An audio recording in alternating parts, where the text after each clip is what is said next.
한마디로 말해서. 네, 오늘은 김장겸 MBC 사장의 체포영장 발부와 관련해서 이야기를 나눠보겠습니다. 서초동 감식반장 김프로. 오늘은 월요경제학 시간으로 공포에 질린 자들이 어떤 성향을 보이는지에 대해서 보수 세력의 특징을 중심으로 살펴보는 시간을 갖겠습니다. 이완배 기자의 경제의 속살. 네, 오늘은 와타나베 키요시의 산산조각난 신 소개해드리겠습니다. 정선태 교수의 오늘을 읽는 책. 김용민 브리핑. 잠시 후 시작합니다.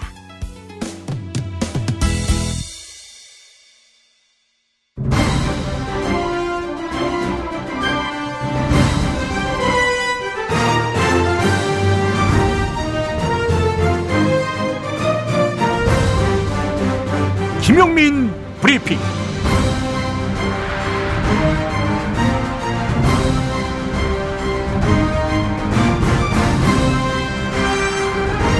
(2017년 9월 3일) 월요일입니다.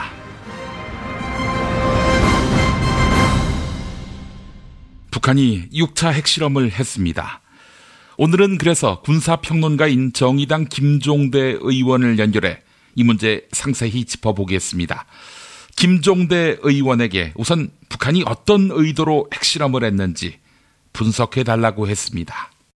일단 트럼프 대통령, 문재인 대통령이 집권을 해서 북한에 대해서 일관된 북핵 문제 해결의 메시지를 보여주지 못했습니다. 예. 그 결과 어떨 때는 강경한 압박 정책으로 또 어떨 때는 대화를 이렇게 하면서 북한은 외부 정세나 국내 정치 어떤 요소에도 흔들리지 않고 자기 갈 길을 가겠다. 그러면서 이번 핵실험은 이제 핵실험의 거의 마지막 단계를 완결졌습니다. 예. 그래서 이후에는 미국에 대해 가지고 핵 강국으로 대차게 협상하겠다고 하는 이러한 어떤 절박성 또 결기 이런 것들이 결국은 이번 핵실험으로 구체화됐다. 저는 그렇게 보고요. 예. 이후에 핵실험이 이제 증폭 핵분열탄 실험이 거의 완성 단계에 도달했기 때문에 이제 곧 실전 배치를 하겠다. 이런 압박으로 미국을 더욱더 강하게 몰아세울 것으로 예상이 됩니다. 아니 그렇게 되면 이제 북미 간 대화의 여지가 없어지는 거 아닌가 하는 생각도 드는데 어떻게 봐야 됩니까, 의원님? 예, 안타깝게도 지금 대화의 여지는 크지는 않지만 없어진 건 아닙니다. 지금까지 트럼프 대통령이 북한에 대해서 시급한 핵 문제라고 하면서도 일관된 집중력을 보여주지 못했고 또 문재인 정부 역시도 대선 때 공언했던 바와 달리 모호하고 혼란스러운 모습을 보여줬어요. 그래서 북한 핵 문제를 조만간에 반드시 풀겠다는 의지만 있다면 그렇다면 한미가 북한하고 조건 없이 대화하겠다는 입장을 내보여야 되고 북한은 자신의 안보 우려를 해결할 수만 있다면 미국과 만날 수도 있다. 이런 유연성이 나와줘야 됩니다. 그런데 지금까지는 북한을 계속 압박하고 또 심지어는 비하하는 이런 기조들이 섞여 있다 보니까 북한으로서는 더 자기들 계획대로 가겠다는 결의를 굳힌 것이죠. 비핵화를 수용할 가능성은 이제 없어진 거나 다름없지 않을까 하는 생각이 드는데 어떻습니까? 북한 차원에서 말입니다. 현실적으로 비핵화는 이제 대화의 조건이 되기 어렵다고 보고요. 앞으로 북한의 핵을 현 수준에서 동결할 수 있는 현실적인 목표로 기대 수준을 낮추고 그다음에 미국은 북한에게 안보 우려를 해소하는 파격적 조치, 예를 들자면은 뭐 한미연합훈련이나 전략자산 배치를 철회하는 그런 중간 단계 협상이 있을 수 있다고 봅니다. 물론 궁극적으로는 북한과 미국이 수교함으로써 모든 문제는 해결되겠지만 그런 어떤 그 상황은 지금으로서는 기대하기 어렵기 때문에 중간 단계로 자꾸 단계를 이렇게 여러 개로 나눠서 하나하나씩 쌓아 올라가는 방법 외에는 다른 접근법이 없다. 그렇다면 북한의 핵을 현 수준에서 멈춤으로써 미래의 핵을 제거하는 이런 방향으로 한미가 대북 정책을 합의하고 집중력 있게 전개할 수 있는 태세를 갖춰야 됩니다. 원유철 자유한국당 의원은 우리 자체 핵무장을 주장하고 있는데 의원님은 어떻게 보세요? 북한만을 상대로 한다면 그런 군사적 검토도 할 수 있겠으나 핵무장에 관한 거는 한반도 문제가 아니라 동아시아 범지역적 문제라고 할 수 있습니다. 예. 우리가 핵무장을 하면 주변국으로 핵 확산이 빠르게 이어질 것이고 예. 그렇게 되면은 동아시아 정세는 지금의 중동 정세와 비슷한 각자 도생, 만인과 만인의 투쟁과 같은 양상으로 전개가 됩니다. 예. 그럴 경우에는 어떤 강대국 간의 세력 균형이라든가 예. 안정을 도모할 수 있는 어떤 장치도 다 해제되기 때문에 예. 우리로서는 북한 핵 문제 해결하다가 더 큰 안보의 도전을 직면하게 되는 중대한 사태를 맞이하기 때문에 현실적이지 않습니다. 예. 문재인 대통령에게 조언을 하신다면은 이 국면에서는 이젠 이 카드를 써야 한다라고 나름대로 의견을 제시하신다면 어떤 걸 말씀하시겠어요? 문재인 대통령께서는 집권 초나 더 거슬러 올라가면 대선 때에 이야기했던 소신과 당당함, 또 우리가 한반도 정세를 주도하겠다고 하는 결기가 지금 많이 약화되어 있습니다. 그건 주변 강대국의 거친 압박에 시달리다 보니까 예. 결국은 초심을 유지하지 못하는 매우 안타까운 상황입니다. 예. 문재인 대통령께서는 대북 협상의 레버리지를 우리가 한번 가져보겠다고 의지를 굳히고 북한에 어떤 식으로든 특사를 보내서 남북 정상 대화가 이어질 수 있는 라인을 복원하시고요. 예. 그다음에 미국에 대해서는 북한의 안보 우려를 해소할 수 있는 파격적 조치, 그건 뭐 역시 한미연합훈련, 그다음에 전략자산 배치를 축소하거나 완화하거나 철회하는 예. 이런 어떤 것을 북한에 제안하도록 우리가 더 먼저 제안해야 된다고 봅니다. 예, 대화의 기조를 계속 유지해야 한다 이 말씀인데, 자 이제 중국은 어떻습니까? 중국은 사실 코밑에서 지금 핵실험이 이루어졌는데 이 국면에서도 중국은 북한에게 소극적인 태도를 취할지 이 부분도 관심입니다. 사실 북한 문제는 핑계에 불과한 것이지 미국은 관심이 중국을 포위하고 견제하는 데 있다고 항상 느끼고 있습니다. 예. 따라서 북핵 문제라는 눈의 가시, 목에 걸린 가시를 빨리 해소하기를 바라겠지만은 이것이 문제의 끝이 아니고 북한 문제를 빌미로 해서 한미일이 자기를 포위한다는 것을 더 본질적인 문제로 생각하고 있기 때문에 이제 중국을 이런 북핵 문제를 핑계로 견제할 것이 아니라 포용해서 북핵 문제 해결의 동반자로 삼아야 된다. 이게 미국이 보여줘야 될 자세라고 생각하고 중국은 미중 간의 다자간 북핵 문제 해결을 위한 협의체 구성을 더욱 적극적으로 제안하리라고 생각이 됩니다. 이상은 김종대 정의당 의원과의 인터뷰였습니다. 아직은 희망이 남아있다. 접점은 평화다. 이렇게 요약할 수 있겠습니다. 계속해서 김보영 아나운서에게 오늘의 주요 뉴스 브리핑 받아보시죠.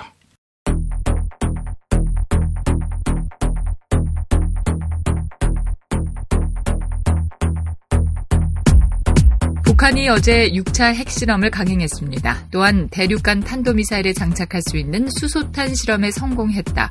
이렇게 주장했는데요. 북한의 국영방송인 조선중앙TV의 일부 들어보시죠. 모든 공정들이 주체화됨으로써 우리는 앞으로 강력한 핵무기들을 마음먹은 대로 꽝꽝 생산할 수 있게 됐다고 말씀하셨습니다. 이어서 조선중앙TV는 수소탄 실험의 성공은 핵무기 설계와 제작 기술이 높은 수준에 도달하였다는 것을 명백히 보여주었다 이렇게 평가했습니다. 세월호에서 화물칸에서 건설 현장에서 사용하는 철근이 잇따라 발견되고 있습니다. 지난 토요일까지 반출된 철근은 모두 330톤, 성인 5,500명에 달하는 무게인데요. 이에 따라 선체조사위원회는 세월호가 제주 해군기지에 쓰려는 철근 때문에 무리하게 출항했는지를 두고 본격 조사하기로 했습니다. 오늘 0시부터 KBS와 MBC 노조가 총파업에 들어갔습니다. KBS와 MBC 노조 모두 경영진 사퇴와 공영방송 정상화를 요구하고 있습니다. 한편 MBC 김장겸 사장에게는 지난 1일 체포영장이 발부됐는데요. 현재 김장겸 사장의 행방은 사흘 넘게 확인되지 않고 있습니다.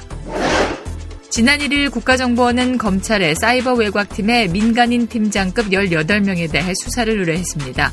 지난 이명박 정부 시절 국가정보원의 사이버 외곽팀에서 여론조작에 가담한 혐의인데요.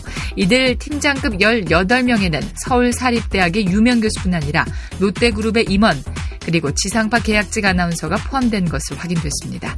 검찰은 이번 주부터 신원이 정확히 파악된 이들부터 차례로 소환 조사할 방침입니다.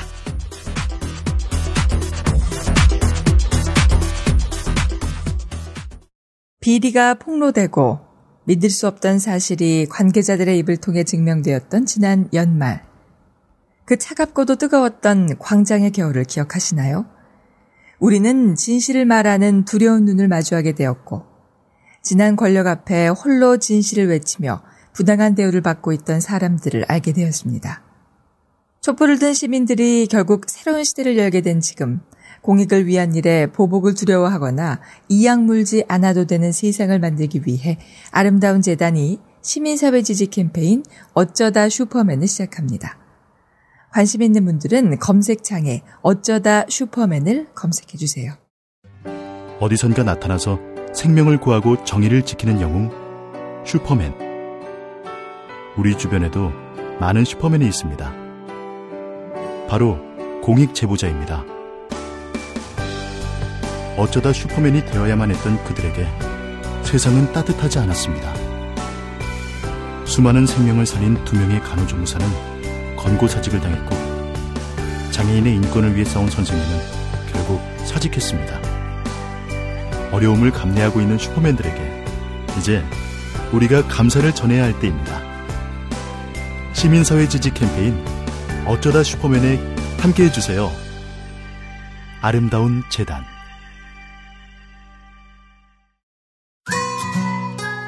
안녕하세요. 비타샵 대표 오은석입니다. 이번 주에는 주문시 김용민 브리핑 애청자라 적어주시면 시식용으로 홀그레인 스무디 다이어트 2포를 보내드립니다. 아침 식사 대용으로 우유나 두유에 타 드셔보세요. 다이어트는 비타샵과 함께하세요. 1522-6648 혹은 비타샵을 검색해주세요. 골반 잡자 바로 잡자 바디로직. 허리 통증 바로 잡자 바디로직. 몸매 교정 바로 잡자 바디로직. 자세가 좋아지는 골반 교정 타이즈 바디로직. 검색창에 골반 교정 바디로직. 삐딱한 남성 골반 허리에도 역시 바디로직입니다. 바디로직의 효과를 못 느끼셨다면 100% 환불해드립니다. 자세한 환불 조건은 홈페이지를 참조하세요. 유산균은 똥만 잘 싸게 해주는 게 아니야. 면역력을 높여준다고. 그런데 아무 유산균이나 사 먹으면 되겠어? KOA팜의 시크릿 프로바이오틱스를 먹어봐. 시크릿 프로바이오틱스? 하루 한 알만 먹으면 프리미엄 생균 100억 마리가 내 몸 안에 들어오는 거야. 후덜덜 100억 마리? 빨리 먹어봐야지. 네이버에서 KOA팜을 검색하시거나 EJ몰에서 찾아주세요. 문의 전화는 010-5220-7924.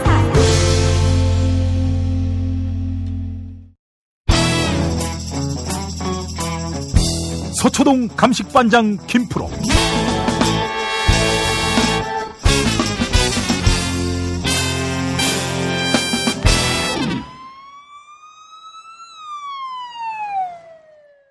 김프로 나와 있죠? 네, 안녕하세요. 김프로입니다. 우리 김프로의 명성이 갈수록 높아져 가고 있는데 북한이 6차 핵실험을 할 때까지 김프로는 뭐 했어요? 제가 뭘 했어야 하죠? 아니 왜 그거를 저지하지 못했어? 제가 그러면 모든 책임을 통감하고 사퇴하겠습니다. 김용민 브리핑을. 그건 안 돼. 당신만큼 싼 사람이 없기 때문에 누구를 대체할 수가 없습니다. 예, 네, 용서해 주겠습니다. 아, 김용민 씨가 용서하면 막 용서되고 그런 거군요. 그럼 내가 사해 주면은 모든 죄가 눈 녹듯 사라지지. 예, 그래요. 오늘 김프로 죄사함을 받고 방송 시작하겠습니다. 예, 스킴굿 어때요? 후련하죠? 네, 감사합니다. 새 사람으로 태어난 것 같네요. 예, 김장겸 씨도 이런 요청이 올까봐 제가 염려를 하고 있습니다. 저는 김장겸 씨가 자기 죄를 씻겨달라고 만약에 요청이 오면은 일단 고용노동부 가서 조사받고 그 다음에 이제 죄사함 이야기를 하라 이런 말을 하고 싶습니다. 김장겸 사장이 지금 자유한국당의 마지막 보루이기 때문에 자유한국당에서는 마지막 보루를 지켜야 된다는 절박감이 좀 있는 것 같아요. 그래서 정기국회도 거부하고 단체 행동을 막 하려고 하는 것 같은데 제 생각에는 이게 오히려 역풍이 될 가능성이 더 크고 저런다고 보수를 지지하는 보수층이 돌아오거나 반응하거나 하지 않을 가능성이 좀 높은데 보수를 잘못 찾은 거 아닌가 싶은 생각이 좀 들거든요. 사실 자기들은 아마 이런 생각이 있을 거예요. 박근혜 탄핵 소추하고 나서 아마 우리도 노무현의 그 길을 걸을 것이다. 탄핵에 따른 역풍이 일어나서 결국에는 민주당은 몰락하고 대선 때 빅엿을 먹고 새누리당은 기사회생할 것이다. 친박들은 이렇게 계산기를 두들겼을 거란 말이죠. 자, 마찬가지로 김장겸 역시 정연주의 길이 자기 앞에 시전될 것이다. 이렇게 믿고 있는 것 같다는 느낌을 받습니다. 그러니까 구도만 놓고 보면 그때하고 주장하는 바나 얘기하는 바가 거의 비슷하거든요. JTBC에서 방송하는 썰전만 보더라도 보수 진영의 패널이 나와가지고 하는 얘기가 어느 정부가 들어서든지 공영방송들을 정권의 입맛에 맞는 사람들로 임명을 하려고 그 안에서 사내 정치가 일어나고 정치적인 부침이 일어나면서 그것에 따른 영향이지 절대로 전 정권에서 했던 것들이 문제가 있었던 것은 아니다. 늘상 그렇게 반복돼 왔다라는 논리로 지금 주장을 하고 있거든요. 박형준이 그랬죠? 네네, 그렇죠. 예. 그래서 제가 정말 가서 김용민 씨가 저한테 늘 요구하는 표현에 따르면 죽방을 한 대 날려버리고 싶더라고요. 좀 괜찮습니까, 이제? 시원하네. 그래, 그거야. 그거대로 해야 되는 거야. 왜냐면 구도 자체는 비슷해요. 그리고 큰 틀에서 보면 양상 자체는 틀린 말은 아니에요. 각 정권마다 본인들의 입맛에 맞는 방송들을 해주기를 원하고 본인들이 집행하고자 하는 정책을 지지해주기를 바라겠죠. 예. 그거를 바라지 않는 그리고 자기들한테 쓴소리만 하고 계속 뭔가 비리를 파헤치기만 하는 언론을 원하는 정부 그런 데가 어디 있겠습니까? 하지만 그거는 모두가 다 갖는 동일한 속성이라 할지라도 그러면 어떤 원칙을 가지고 어떻게 관리를 해왔는지 세부적인 내용을 봐야 되거든요. 예. 근데 그 내용을 얘기하려고 그러면 자꾸 논점을 흐려가지고 어느 정부나 자기에게 우호적인 언론을 가지려고 계속 그걸 주장하기 때문에 지금 일어나는 일이다라고 그거를 고쳐야 된다라고만 얘기를 해요. 예. 근데 KBS 정연주 사장한테 이제 체포영장이 발부가 됐었고 MB 정부 초반에 실제로 체포가 됐었거든요. 예. 그러니까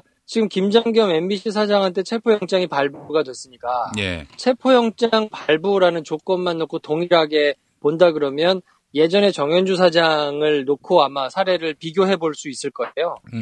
지금 김장겸 사장 같은 경우에는 어떤 사유로 체포영장이 발부가 됐는가를 한번 살펴볼 필요가 있죠.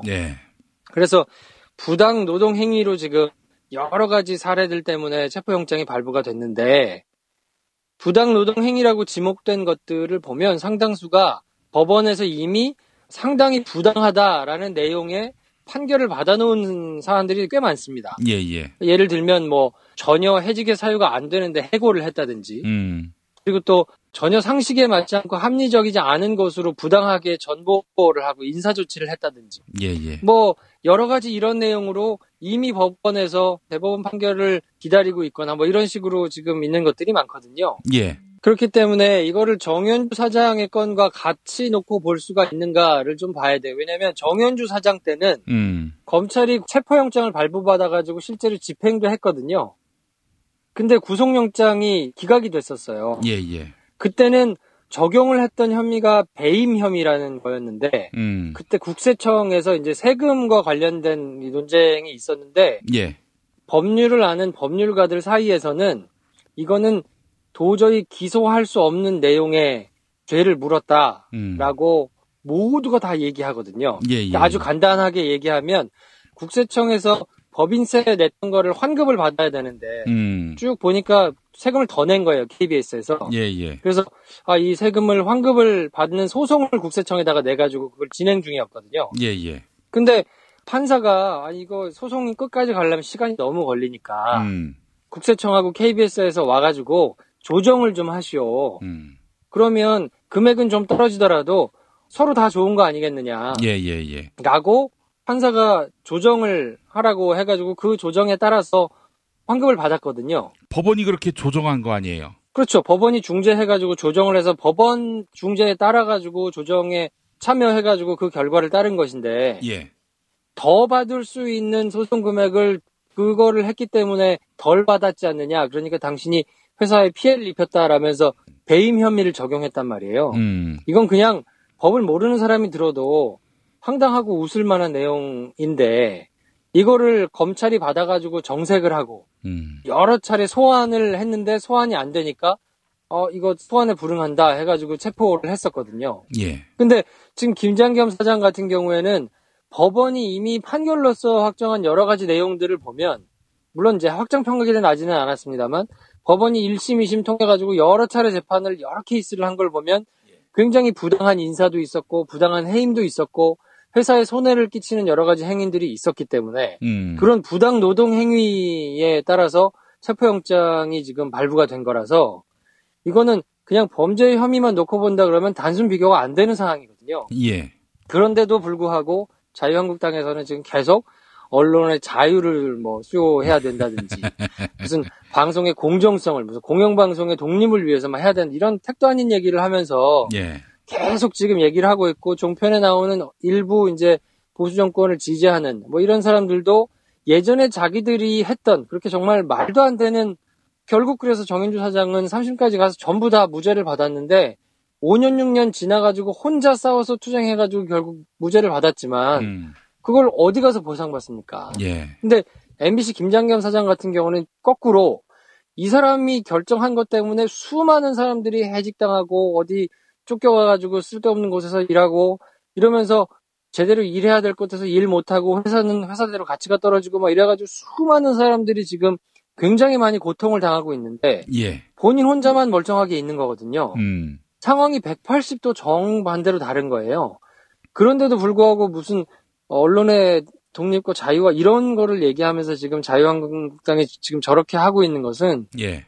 정말 저거는 역사에도 길을 남을 일일 뿐만 아니라 정말 말도 안 되는 일이어서 시간이 지나면 정말 명백하게 드러날 수밖에 없고요. 예. 저 정도의 말도 안 되는 논리를 가지고 주장을 하고 있는 정도라면 본인들이 얼마나 내심 후달리면 저렇게 하고 있을까 안쓰럽기도 한데 그렇기 때문에 저거는 본인들이 굉장히 나중에 후폭풍을 세게 받을 수밖에 없다라고 저는 생각하고 있습니다. 하여간 지금 자유한국당 하는 거 보니까 무기가 될 만한 것들은 이것저것 가리지 않고 그게 부메랑이 될지도 모르고 그냥 막 던지는 그런 측면이 있는데 언론 자유라는 말을 입에 올릴 자격이 있는 사람이 그런 얘기를 하면서 쟁점화해야지 지난 세월에 언론을 그야말로 애완견으로 취급했던 자들이 이제 와가지고 언론 자유를 얘기하고 공영방송 독립성을 얘기하고 사람들이 웃지요. 그러니까 저게 얼마나 허무맹랑하고 정말 비난받아 마땅한 일인지를 알 수 있냐면요. 이런 내용 자체를 조금이라도 소상하게 알 수 있는 사람들한테는 정말 씨도 안 먹힐 얘기라는 걸 본인도 알 거거든요. 예. 그러니까 이 사람들은 이미 그 사람들은 자기들의 안중에 있는 것도 아니고 그 사람들은 대상이 아니에요. 왜냐면 자기들이 그렇게 주장을 해봐야 예. 택도 아닌 얘기라는 걸 알고 그 사람들은 이미 우리 편으로 넘어올 가능성이 없다라는 거를 인지하고 있는 것 같아요.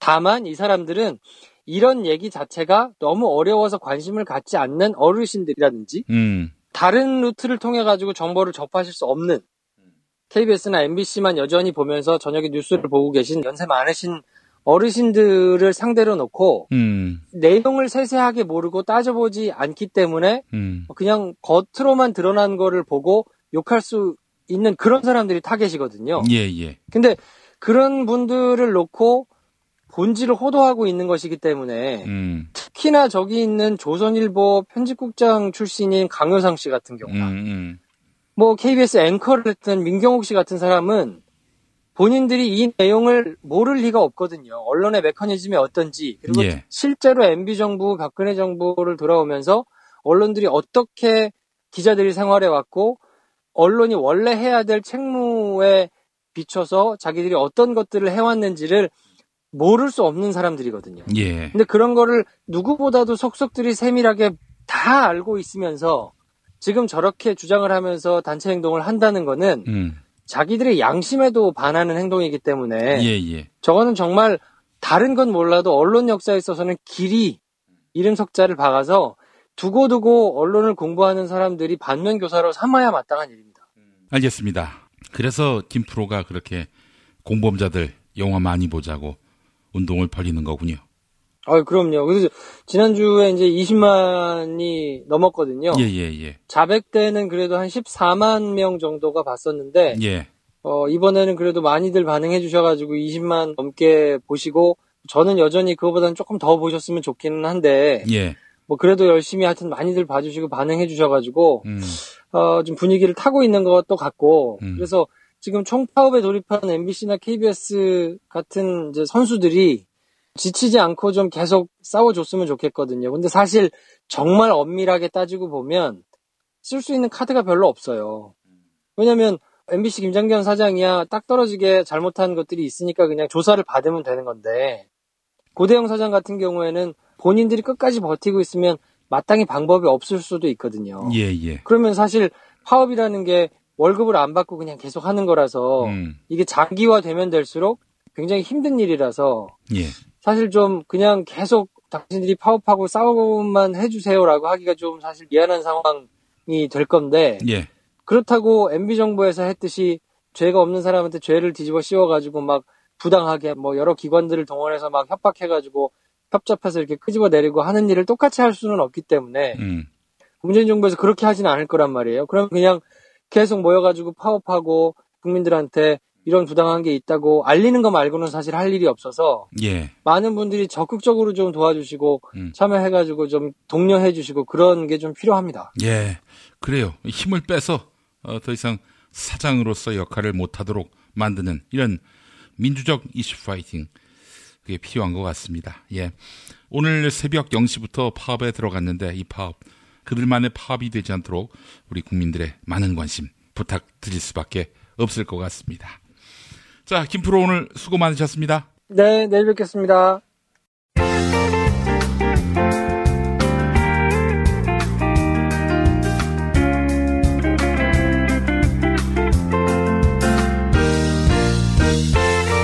여러분 안녕하십니까?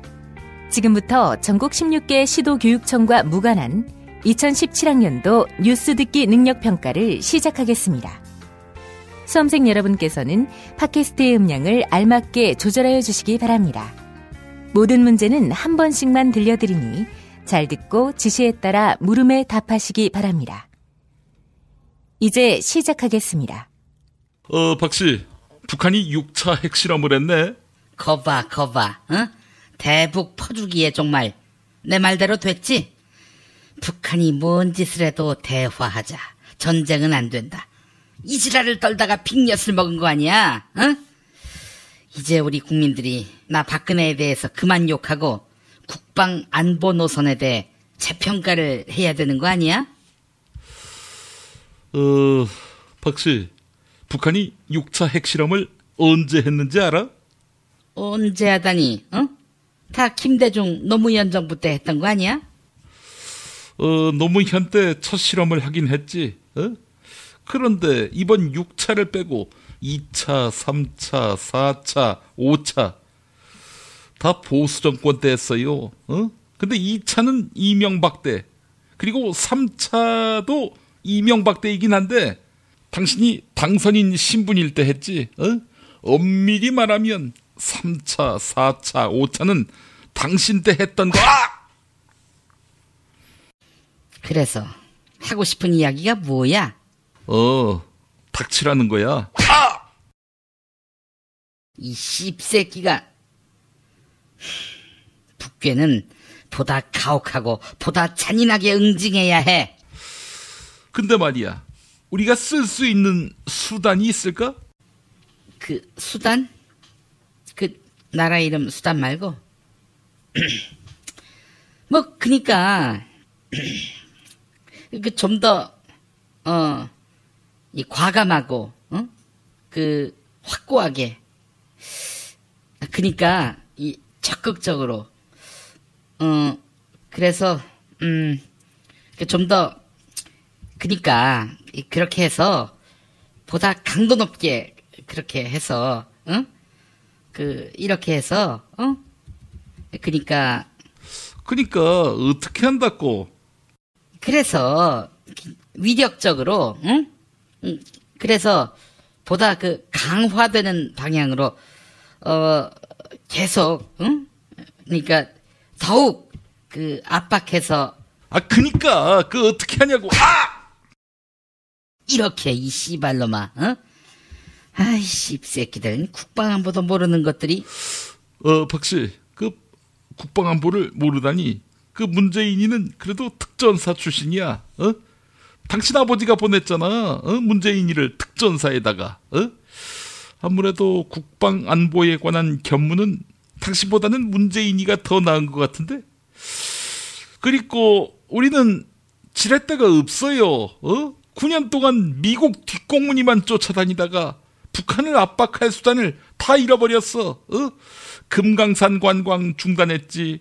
5.24 조치로 모든 남북 교류 끊었지. 개성공단마저 박씨 당신 손으로 문 닫았지. 너 반민이? 응? 미군 사령관 어부바한 새끼가 미국 뒷공문이 오느네? 응? 너 이 씹새끼야. 그러면 넌 남북 화해로 가자는 거야? 그게 아니라 정도껏 해야지. 제살 깎아먹는 식의 남북 관계로 우리가 얻은 게 뭐야? 개성공단이 없어져서 남한 기업들 손해 잔뜩 봤지. 북한 애들이 손해 본 게 뭐가 있냐고. 초코파이 못 먹는 거 말고. 초코파이 못 먹는 게 어디야 이 씨발놈아. 박씨, 초코파이 대신에 이걸 북한 노동자들한테 줬다면 아마 개성공단 폐쇄한다고 할 때 이 노동자들이 난리를 피우지 않았을까 싶어요. 그게 무슨 얘기야? 알싸한 홍어 말인데, 알싸한 홍어. 이걸 먹으면 그 맛을 잊을 수가 없어서 북한 노동자들이 아예 탈북하지 않을까 싶기도 해. 아니, 그 알싸한 홍어가 그렇게 맛있어? 전통 재래 숙성 방식이거든. 게다가 공해 없는 청정 해역에서 잡았으니 그 홍어의 질이 보통 질이겠어? 당신도 먹으라고. 그래야 몸속에 있는 온갖 독소가 다 사라져서 이제는 착하게 살지 않을까? 아이 씨발 왜 때려? 입맛이 자꾸 돌잖아 이 씹새끼야. 전화번호가 뭐야? 1599-6456 1599-6456 그리고 알싸한 홍어를 검색창에다가 막 치면 돼. 초코파이보다 당기네. 알싸한 홍어. 퀴즈 드리겠습니다. 초코파이. 이게 오리온 브랜드도 있지만요. 이 회사도 초코파이를 팔고 있어요. 어딘지 아나, 박씨? 알지. 1번 롯데 제과, 2번 혜태 제과, 3번 크라운 제과, 4번 대명 종합식품. 군인들 많이 알죠? 응? 건빵 만드는 회사잖아요. 5번 다스.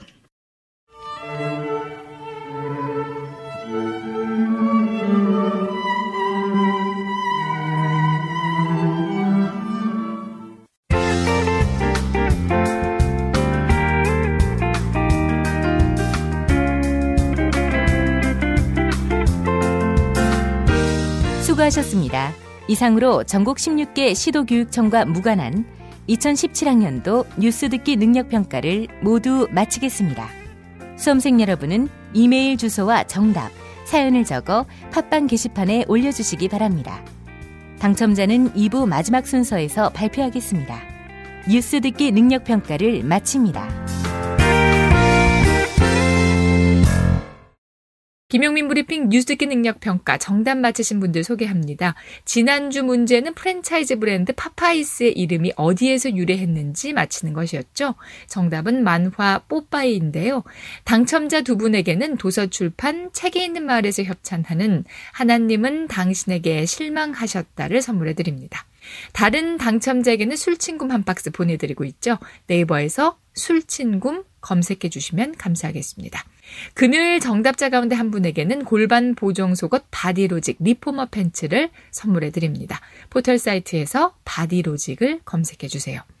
금요일 정답자 가운데 다른 한 분에게는 머문빌리지 이용권 격주로 보내드립니다. 카페와 바베큐장은 물론 대형 수영장과 글램핑장까지 갖추고 있는 총 3,000평의 대지와 건물 2동을 오직 한 팀에게만 서비스합니다. 포털 사이트에서 머문빌리지를 검색해 주시면 감사하겠습니다. 정답자 여의보주 광명진원님. 촛불정부는 자유당과 조중동에 적당히 합의하지 말고 오직 국민만 보고 뚜벅뚜벅 걸어가야 합니다. 정아야 사랑해님. 노동자들이 당당하게 노동자의 권리를 요구하고 인간답게 살 수 있는 날을 기다립니다. 패임 0625님. 김용민 PD의 지상파 진출을 축하합니다. 문통방통 끝말잇기 당첨자께는 별을 따다 구운 과자 롤카스테라를 드립니다. 주문전화 033-646-2668, 인터넷 주문은 bakingfarmer.co.kr입니다. 지난주 문통방통 끝말잇기 시작 글자 준비의 B였는데요. 당첨자 빅터 K5님, 끝말잇기는 비나이다. 503과 쥐박이가 처벌받기를 비나이다. 그리고 우리 인이는 하고 싶은 거 다 하길 비나이다. 김용민 브리핑 뉴스기 능력평가, 오늘도 많은 참여 부탁드립니다. 스페이드 퀴즈입니다. 돌잔치, 칠순잔치, 가게홍보, 체육대회, 창사기념일. 정답! 기념품! 문제를 끝까지 들으셔야죠. 이럴 때 사용하는 판촉물이나 기념품, 답례품, 단체 선물 등을 취급하는 전문업체로서 국민을 위해 제대로 일하는 언론과 정당에 후원을 하는 판촉물 전문업체는 어디일까요? 정답! 네피알! 네? 어디라고요? 네피알! 네, 정답입니다. 판촉물이나 단체 선물이 필요할 때 이왕이면 우리 편 회사 네피아를 찾아주세요. 인터넷 검색창에 네피아를 치시거나 032-519-4800으로 전화주시면 친절하게 상담해드립니다. 그런데 상품은 뭔가요? 네피아를 가서 고르세요. 3만 가지가 넘는 물품이 있어요. 아빠가 달라졌다. 술 냄새를 풍기며 집으로 들어오면 자는 날 깨워 했던 말을 또 하던 아빠.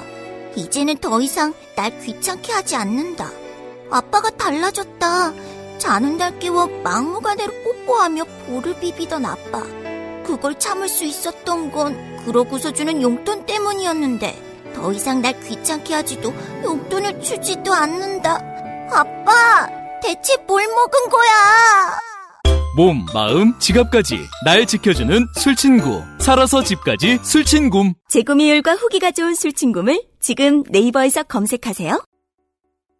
야, 너 홍어 판다 그랬지? 팔지. 근데 홍어가 진짜 그렇게 몸에 좋아? 아니, 끝내준다니까. 우리 엄마 관절염인데? 홍어. 나 숙취는? 홍어. 마누라 다이어트는? 홍어. 큰이모 변비? 홍어. 작은형 소화불량은? 홍어. 여동생 피부? 홍어. 큰 누나 주름? 홍어. 명절 때 선물은? 홍어라니까. 근데 비싸지? 별나 싸고 열나 맛있는 홍어가 있다니까. 어디? 알싸한 홍어. 1599-6456.com 혹은 1599-6456 전화 주문도 가능합니다. 충남 금산의 넓은 인삼밭, 정성농장을 일군 농부아버지 이정열 씨. 자연은 노력한 만큼 내어준다. 그 자연의 마음을 알기에 정성농장을 더불어 일구는 아들 이성규 씨도 아버지에게 배운 것처럼 정직하고 또 성실하게. 정성농장 홍삼은 인삼 재배부터 가공 판매까지 모두 책임지고 있습니다. 그래서 대한민국 1등 품질을 자부합니다. 검색창에 정성농장 홍삼을 검색해주세요. 정성농장 홍삼. 전화문의는 010-9754-6972.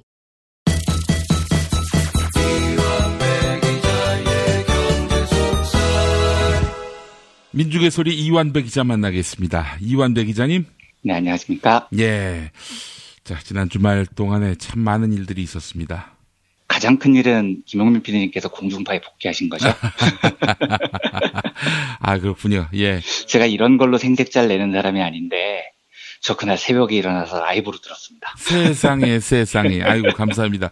새벽이 없었던 새벽이 한밤중이었던 주진우 기자도 그날 또 재방송을 듣기 위해서 새벽에 일어났다고 하는데, 아유, 참. 그러니까 그 김영민 PD님께서 진보적으로 사시고 이런 것 외에 참 잘 사신 거예요. 정말 많은 분들이 김용민 PD님 걱정하고 좋아하고 이런 걸 보면요. 그렇죠?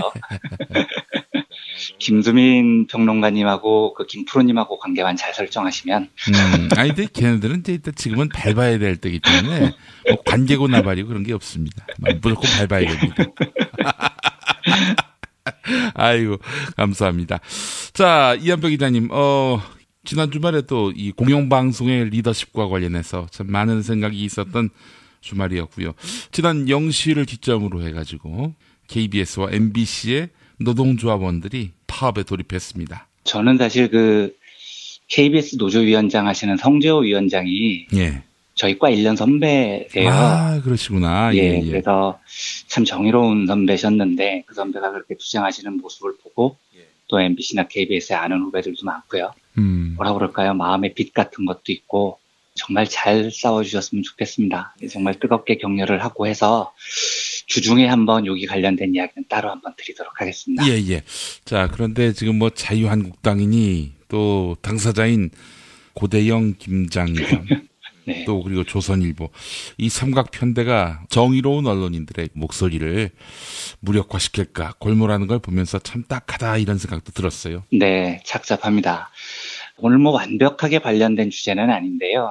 제가 이제 월요경제학 시간으로 좀 특이한 주제를 골라봤는데 예. 제목을 붙이면 공포심의 경제학, 조금 노골적으로 말하면 쫄보의 경제학 이럴 정도가 될 것 같습니다. 그런데 차차 말씀드리겠지만 우리나라 보수 세력들이 보이는 발광에는 뭔가 엄청난 공포가 담겨 있는 것 같아요. 그러니까 쫄보들인 겁니다. 예. 오늘은 이제 경제학 외에 뭐 진화심리학, 뇌과학에 관한 기초적인 이야기들이 잠깐 섞여 있습니다. 편하게 들으실 수 있는 주제니까 청취자분들께서는 널널한 기분으로 들으셔도 될 것 같습니다. 쫄보의 경제학을 본격적으로 이야기하기 전에요. 보수를 자처하는 사람들의 뇌 구조가 어떤지를 살펴볼 필요가 있습니다. 예. 제가 지금부터 말씀드리는 뇌 구조에 관한 이야기는 뭔가 추측이나 예단을 통해서 드리는 이야기가 아니고요. 신경과학 또는 뭐 뇌과학자들이 주장하는 매우 과학적인 이야기입니다. 예. 여러 차례 실험을 걸쳐서 입증이 된 결론이기도 합니다. 우선 인류의 진화를 통해서 인간 심리를 연구하는 진화심리학자들, 요분들이 이야기하는 부분이 이런 게 있습니다. 보수와 진보를 인류를 구분을 할 때요. 그 연원을 어디서 찾냐면 인류가 잡식성이라는 특이한 성향을 가진 그런 동물이라는 점에서 찾는 경우가 많습니다. 그러니까 애초에 인류가 이제 지성을 점차 장착을 하고요. 영장류의 으뜸으로 이렇게 올라서는 진화의 과정을 거치면서 사람이 두 가지 선택지가 있었다는 겁니다. 예. 하나는 도전을 하는 거, 하나는 그냥 지금까지 살던 대로 안전하게 살아가는 쪽. 요 두 종류가 있었다는 거죠. 이게 왜냐하면 인류가 잡식성이기 때문에 생기는 현상이에요. 그러니까 뭐든지 먹고 살 수 있으니까요. 예를 들어서 사자는 영역동물이죠. 터전을 잘 안 벗어납니다. 왜냐하면 육식이니까요. 그러니까 사냥감 많은 데서 살아야 되는 겁니다. 사자는요. 예. 기린도 살 곳이 정해져 있어요. 풀 많이 나는 곳에서 살아야 됩니다. 근데 잡식성인 인류는 생존을 위해서 굉장히 다양한 선택지가 있는 거예요. 사냥을 할 수도 있고 물고기를 잡을 수도 있고 농사를 지을 수도 있었습니다. 그런데 사냥을 하던 원시 인류가 갑자기 생각을 해보는 거예요. 야, 내가 보니까 씨앗을 심으니까 곡물이 나더라. 이걸 본 인류가 저걸 한번 해볼까? 저걸 한번 하면 내가 떠돌이 생활을 안 해도 되겠는데? 요런 선택의 기로에 놓이게 됩니다. 근데 지금 생각을 해보면 이게 아무것도 아닌 것 같지만 원시 인류가 사냥을 하던 때 갑자기 내가 사냥을 그만두고 정착을 해서 농사를 짓는다. 이 결심을 하는 건 상상을 해보면 대단한 도전이죠. 왜냐하면 농사는 1년을 기다려야 결실을 맺는 거잖아요. 실패하면 그야말로 엿되는 겁니다. 그래서 이 상황에서 인류에 내가 두 가지 작용을 한다는 겁니다. 어떤 부족은 용기를 내서 새로운 도전을 선택해요. 그래, 농사를 한번 지어보자. 더 나은 삶이 열릴 거야. 이런 뇌의 작용을 받습니다. 어떤 인류는 야, 지금까지 하던 안전한 삶에서 벗어나지 말자. 농사 지었다가 망치면 어쩌려고 그러냐. 아니 뭐 농사를 지어서 성공한 전례가 있어? 불확실한 길은 가지 말자. 이러면서 그냥 이제 평생 멧돼지나 잡아먹고 사는 인류가 이제 있는 거죠. 진화심리학자들은 이걸 어떻게 보냐면 인류 역사의 진화는요. 잡식성 인류 중에 용맹스럽게 모험과 도전을 즐기는 전자를 선택한 사람들이 있었기 때문에 역사가 진보했다. 이렇게 해석을 합니다. 예를 들어서 매일 안전한 과거의 경험만 고수를 하고 새로운 도전을 하는 뇌의 도전작용이 없으면요. 사실 지금 우리도 해안가에서 물고기 잡고 멧돼지 잡으면서 살고 있었을지도 모르는 겁니다. 그러니까 우리가 지금 스마트폰을 쓰는 걸 너무 당연하게 여기지만 만약에 새로운 먹거리를 찾아나가는 일부 인류의 진취적인 도전이 없었으면 지금 청취자분들은 스마트폰으로 김용민 브리핑을 듣고 계시지만 그게 아니고 우리는 지금 막 도자기에 빗살무늬 그려놓고 뭐 이럴 수도 있는 거예요. 그래서 이 진화심리학자들은 인류의 보수하고 진보를 새로움을 찾아나가는 사람들 그리고 과거의 안전한 길을 지키려는 사람들 이 두 가지로 나누는 겁니다. 그래서 새로움을 찾아나가는 사람들을 진보의 유전자를 가진 사람이라고 그리고 과거의 안전한 길을 도모하는 사람들은 보수의 유전자가 있는 사람이라고 분류를 하죠. 그리고 인류의 역사는 안전이 아니고 모험을 좋아하는 진보의 유전자를 통해서 역사가 발전을 하는 겁니다. 요 화두를 이제 뇌과학자들이 어떻게 봤냐면요. 이 뇌과학자들은 실제로 보수와 진보를 자처하는 사람들의 뇌 구조가 어떻게 다른지를 연구를 해요. 이 대표적인 연구가 런던 대학에서 진행된 정치 성향에 따른 뇌 스캔 연구를 한번 한 적이 있습니다. 인지신경과학연구소 교수가 학생 90명의 뇌를 스캔을 해요. 그래서 진보적인 사람의 뇌하고 보수 성향을 띨 사람의 뇌가 어떻게 다르냐를 보는 겁니다. 그런데 이 결과가요, 굉장히 놀랍습니다. 보수하고 진보의 사람들의 뇌를 살펴보면은요, 뇌 구조가 다르다는 거예요. 그러니까 이게 선천적인 기질이라는 겁니다. 제가 사실은 이 내용을 어디서 접했냐면, 지난주 시사인호의 천관율 기자라고 계세요. 천관율 기자가 쓰신 기사에서 이런 연구를 접했는데 굉장히 재밌습니다. 제목이 왜 가난한 사람이 보수 정당에 투표하는가? 라는 기사인데, 예. 정치자분들 한번 시간 되시면 찾아보십시오. 굉장히 재밌습니다. 그리고 제가 개인적으로는 천관율 기자님을 한 번도 뵌 적이 없는데 글을 진짜 좋아해요. 그래서 저는 천관율 기자 쓰신 기사는 무조건 믿고 읽는 천관율 기자라고 제가 이렇게 쭉 정독을 하는 분이거든요. 예, 예. 하여간 정말 이 기사가 되게 재미있더라고요. 근데 이 기사를 보면은 제가 그동안 갖고 있었던 고민 중에 많은 게 해결이 되더라고요. 저는 그동안 사회적 의식은 사회적 존재 조건에 의해 결정된다. 이런 말이 있습니다. 이 말을 신봉해온 사람이었어요. 예. 이게 무슨 말이냐면 사회적인 의식은, 그러니까 인간의 의식은요, 사회적 존재 조건, 즉 그 사람이 처해 있는 환경에 의해서 결정이 된다는 겁니다. 그러니까 선천적인 의식은 없다고 보는 게 오랜 좌파 철학이에요. 예. 그래서 저는 이 좌파 철학을 책에서 보고 지금까지 믿어왔는데 솔직히 실제 생활을 해보면은요, 아닌 경우를 되게 많이 만나잖아요. 그러니까 또라이는 그냥 또라이인 겁니다. 아무리 환경에 변화를 주고 아무리 설득을 하려고 해봐도요, 선천적인 보수 꼴통이라는 게 사실 분명히 존재한다는 그 벽 같은 걸 느낄 때가 되게 많아요. 예. 그래서 저는 저 선천적인 보수 꼴통은 어떻게 해석을 해야 되냐. 사회적 의식은 존재 조건에 의해서 결정되는 건데 이걸 어떻게 봐야 되지 하고 되게 고민이 됐었는데 이 천관율 기자의 기사에서 뇌과학 분야의 연구 결과를 보고 아, 그런 면이 있겠구나. 사람의 뇌는 선천적 구조에 따라서 진보와 보수가 갈라지는 면이 있겠구나. 이런 걸 이제 알게 되고 많이 해소가 됐습니다. 예. 이 기사에 나오는 연구 결과가 이래요. 90명의 뇌를 스캔을 해보니까 런던 대학교에서요. 보수적 성향을 띠는 사람들의 뇌는 오른쪽에 편도체라는 부분이 더 크대요. 근데 이 편도체가 뭔지 잘 모르겠는데 편도체가 어떤 역할을 하냐면 공포를 일으키는 위협, 이 공포에 대해서 반응을 하는데 핵심적인 역할을 담당하는 겁니다. 그러니까 쉽게 말하면 겁을 먹는 기능을 한다는 거죠. 그러니까 정리하자면 정치적으로 보수편을 들은 사람들의 뇌를 분석을 해보면 애초에 태어나기를 겁을 잘 먹는 성격으로 태어났다는 겁니다. 쫄보라는 이야기예요. 반면에 진보적인 사람들의 뇌를 보면 인슐라 이렇게 부르는 부분이 발달을 하는데 이 인슐라 부분이 어떤 걸 관장을 하냐면 역겨움, 토나움 이런 반응을 관장한대요. 사람이 못 볼 걸 봤을 때, 짜증나는 인간을 봤을 때 그게 역겹고 꼴보기 싫고 때려주고 싶고 이런 감정이 생길 때 이 인슐라가 작용을 합니다. 그러니까 이 말은 진보적 성향의 사람의 뇌는 근본적으로 사회가 불공정할 때 혹은 강자가 이유 없이 특권을 누릴 때 예를 들면 이재용이 9억 원을 꿀꺽했을 때 반대로 약자가 고통을 받을 때 송파 세모녀가 돈이 없어서 자살했을 때 우리의 소중한 아이들 수백 명이 물에 빠져서 살아나오지 못했을 때 역겨운 마음을 굉장히 강하게 느끼는 뇌 구조를 갖고 있다는 겁니다. 그래서 이 진화심리학하고 뇌과학의 공통된 결론이 이렇습니다. 보수는 쫄보의 뇌를 타고났습니다. 그래서 보수는 겁이 많아요. 그러니까 사냥을 하고 살던 시대에 이 보수적인 원시 인류는 새로운 도전을 안 해요. 겁나니까요. 그래서 보수는 편도체가 발달을 해서 뭐만 하면 겁을 먹습니다.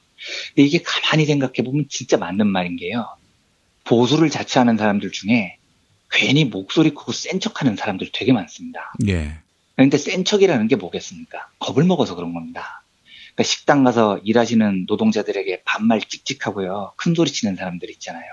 그 사람들은 대부분 자기가 대접을 못 받을까봐 겁을 먹어서 그런 태도가 나오는 경우가 많아요.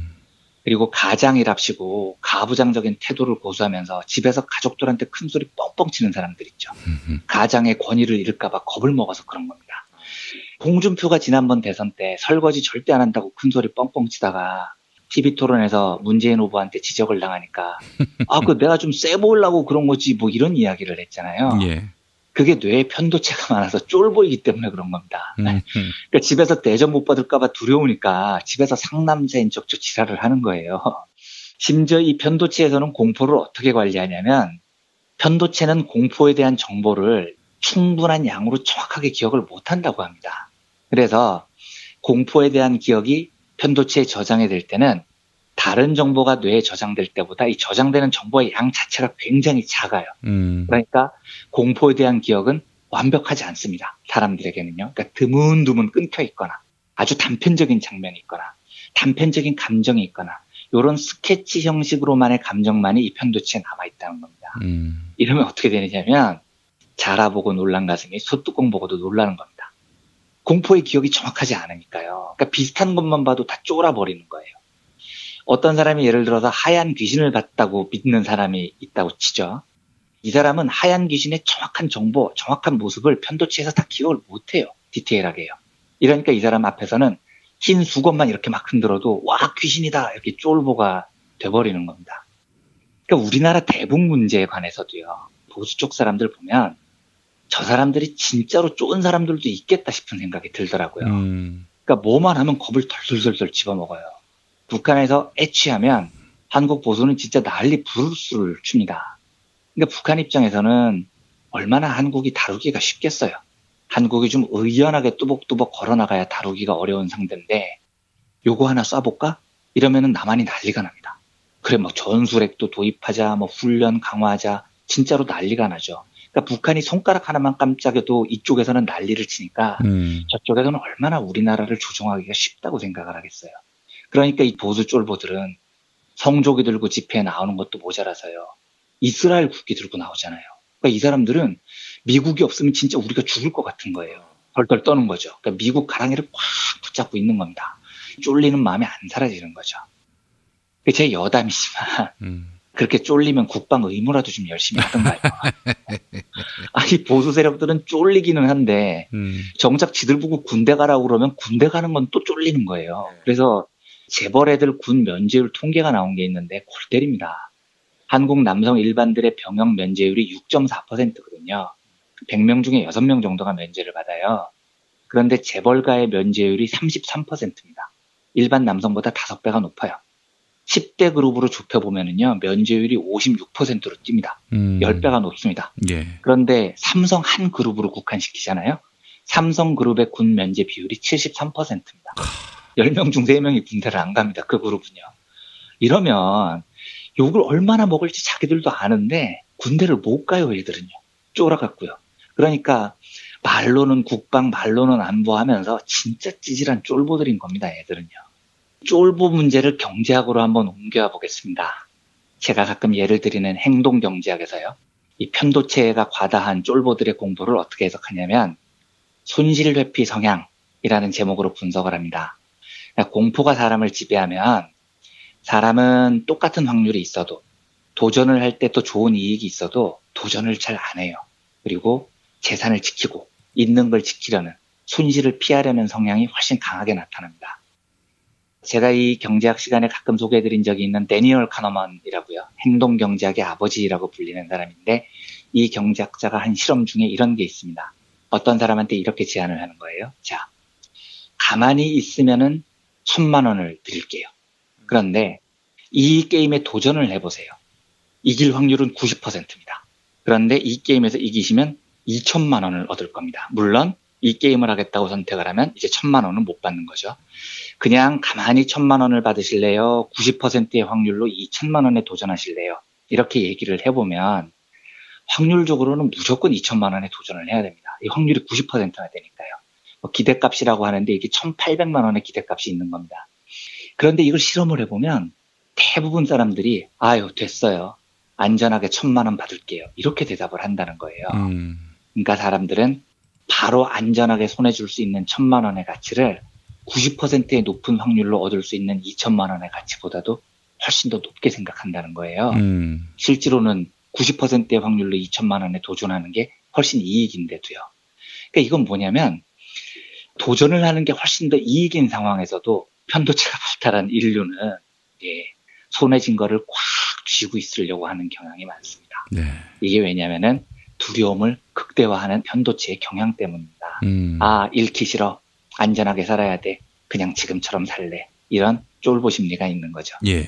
진화 심리학에서도 제가 말씀을 드렸듯이 보수적인 성향인 사람들이요. 편도체가 발달한 이 쫄보들은 도전을 하지 않아요. 평생 겁을 먹고 그냥 살던 대로 움츠려서 삽니다. 내 반면에 진보적 뇌를 가진 사람들은 부당한 것을 역겨워하고요.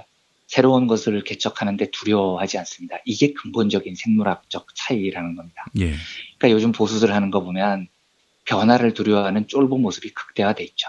그래서 저는 뭐 여담이지만 모든 부분에서 정치적 견해의 김용민 PD님 의견이 100% 맞다고 생각을 해왔지만 보수를 지켜라라는 책을 내셨잖아요. 그래서 한국 보수가 굉장히 변해야 살아남는다라고 주장을 하셨는데 예. 저는 안타깝게도 한국 보수가 변할 가능성은 제로라고 생각을 합니다. 네. 예. 그러니까 물론 김용민 PD님께서도 진짜 보수가 그렇게 변하리라고 생각하고 쓰신 게 아니고 걔들은 그걸 절대 못할 놈들이라는 점을 비꼬기 위해서 보수를 지켜라라고 책 제목을 정하셨겠지만 김 PD님께서도 아시지 않습니까?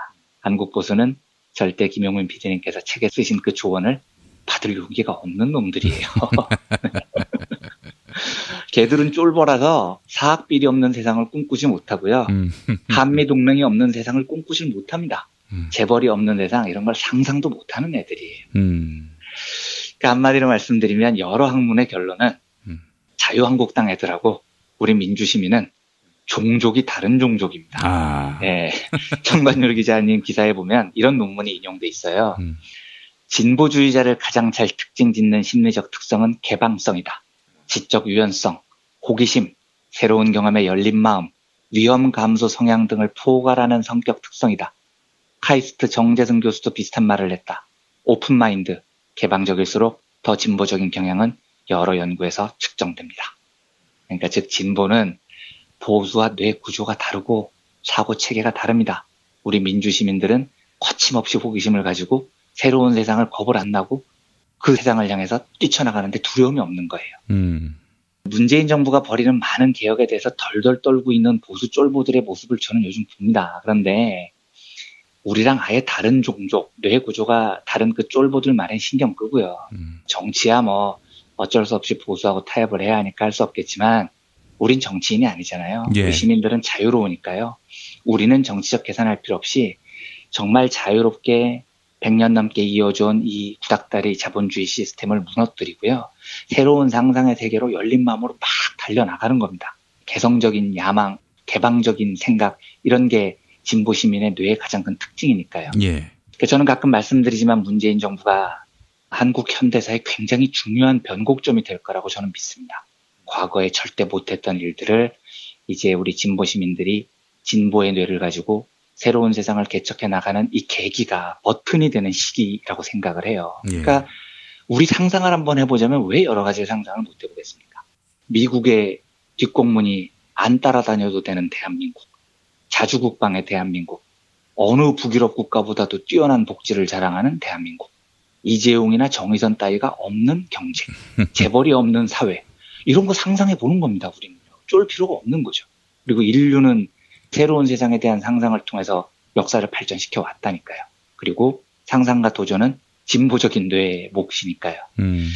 그래서 새로운 시대가 저는 열린다는 느낌이 굉장히 강하게 들어서 과거에 얽매이지 말고 새로운 세상에 쫄지 말고 보수는 절대로 쫄아서 못하는 그 일을 김용민 PD님의 조언을 절대로 겁먹어서 못 받아들이는 그 보수를 무시하고 우리 진보적인 민주시민들이 마음껏 상상하고 마음껏 도전하는 그런 시대가 열렸으면 좋겠다는 생각이 들어서 오늘 월요경제학으로 이런 주제를 한번 골라봤습니다. 예, 보수가 존재할 근거가 없어지려면 몇 가지 또 요건이 필요합니다. 우선 기본적으로 북한이 없어야 돼요. 북한이 망해야 한다 이런 얘기가 아니라 핵 개발하고 다른 나라 위협하는 이런 북한의 존재가 사실은 이 썩어 빠지고 무능하고 무익한 이런 한국의 나쁜 보수를 존재할 근거를 만들어주는 거예요. 쫄보들한테 근거를 주는 거죠. 네. 참 그게 안타깝고, 어제 있었던 그런 핵실험도 참 많은 분노를 또 자아내게 만듭니다. 네. 근데 한 선거에서 3번 연달아 지면은, 가깝게는 지방선거, 총선, 대선에서 또 지면은, 그때는 아마 안 바뀌려고 해도 바뀔 수밖에 없지 않겠는가. 정말요? 제 생각입니다. 한 10년 뒤쯤에는 그러면 보수 세력들이 전부 다 팔꿈치에 보수를 지켜라 책 끼고 다니는 건가요? 그러면서 또 저를 찾아와서 제발 좀 입당해달라. 자유한국당에 희망이 되어달라. 그럴 가능성이 있어요. 네. 그때 되면은 제가 이제 극진보나 할 수 있는 그런 아젠다를 제시하면서 이거 수용하면 내 들어가는 걸 검토해보겠다. 이렇게 또 배짱을 피우는 거죠. 예, 그러면 한국 보수도 조만간 홍준표, 김용민 투톱 체제가 열리는 거군요. 아니 그때쯤 되면 홍준표가 뭐 존재나 하겠습니까? 원톱 체제로 원톱 체제가 열리는 거군요. 저는 실제로 주요 선거마다 계속 지면은 그렇게 물갈이가 될 수밖에 없다고 생각을 하고요. 아니 왜냐면 보수는 또 제일 중요한 가치가 생존이니까요. 어떻게든 거짓말로 국민들 눈과 귀를 속이는 그런 보수였다면 이제 진짜 바뀌지 않으면은 안 되는 그런 보수가 될 거란 말이죠. 그러니까 제가 여러 이야기를 했는데 요컨대 이겁니다. 줄여서 말하자면은 국민이 자유한국당, 바른정당 선택하지 않으면 정치 혁신 이루어진다는 거예요. 네. 안 찍으면 됩니다. 안 찍으면 되는 거고요. 제가 누차 말씀드리지만 정치인들은 미래가 안 보이는 이런 공포심을 자극하면 자극할수록 우리 정치는 나아지는 것이고 국민의 삶은 더욱 진전된다는 것이죠. 폐허를 만들어야 되겠군요. 보수정당을 당분간은요. 폐허를 만들어야 합니다. 정말 저자들을 제대로 길들이지 않고 막연히 믿어주는 그런 투표로 우리한테 돌아온 게 뭐가 있습니까? 그렇죠. 네, 그런 말씀을 드리고 싶었습니다. 네, 이한배 기자님 오늘 수고하셨고 내일 또 뵙도록 하겠습니다. 네, 감사합니다. 찌는 듯한 폭염에 매일 밤 열대야.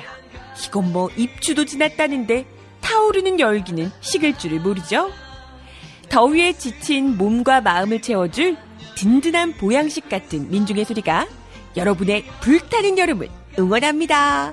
민중의 소리 후원 전화 1661-0451 1661-0451 더위 조심하세요.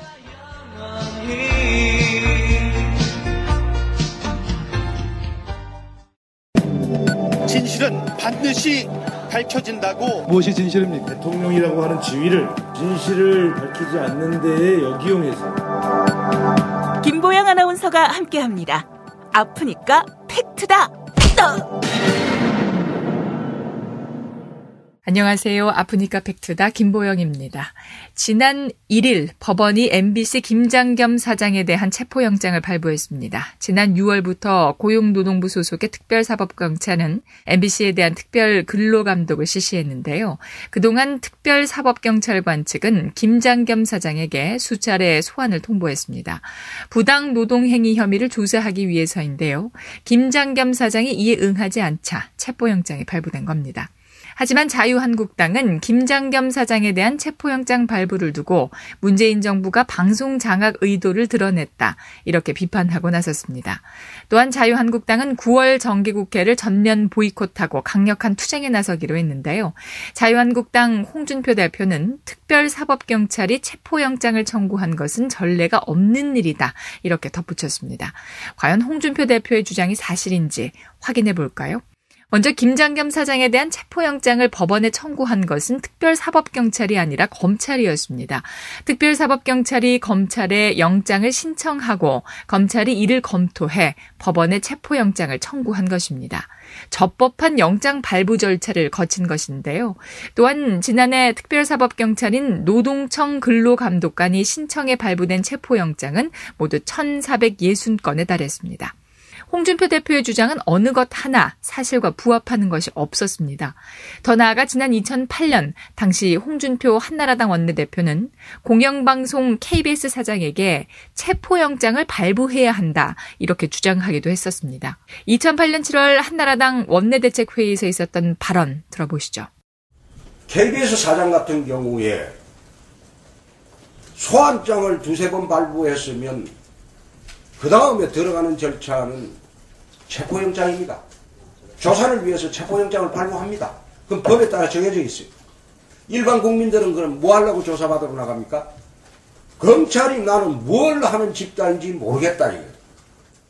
2012년 대법원은 정현주 전 KBS 사장의 배임 혐의에 대해 무죄를 선고했죠. 참여정부에서 홍보수석을 역임했던 이화여대 조기숙 교수는 자유한국당의 행태에 대해 다음과 같이 일갈했습니다. 정기국회를 보이콧한 자유한국당은 MBC 김장겸 사장과 언론 파괴의 공범이라는 것을 자백하는 것인가? 지금까지 아프니까 팩트다였습니다. 고민을 넣어주는 친구 쇼한 침대. 쇼한 침대가 고민을 들어준다고? 편안한 잠자리의 친구 쇼한 침대. 그렇게 편안하니? 업계 최초 2주 체험 정책으로 유명한 쇼앤 침대. 더 편한 천연 통가죽 면피 소파도 출시하였습니다. 전시 체험장으로 오세요. 더 많은 혜택이 기다립니다. 어디에 있다고? 딴지마켓에 있네. 검색창에 쇼앤 침대. 요즘 하늘색이 참 예쁘죠? 우리가 힘을 모아 바른 소리를 외치니 하늘도 예뻐집니다. 이렇게 맑은 가을, 몸을 위한 좋은 습관 새싹당 콩차 한 잔 어떠세요? 추석 선물에도 부담 없는 새싹당 콩차 티백 2+1은 계속됩니다. 이제 인터넷에서 전창걸의 새싹당 콩차를 검색하세요. 전화 구매는 070-8635-1288 1288. 내 몸의 적폐청산 새싹당 콩차.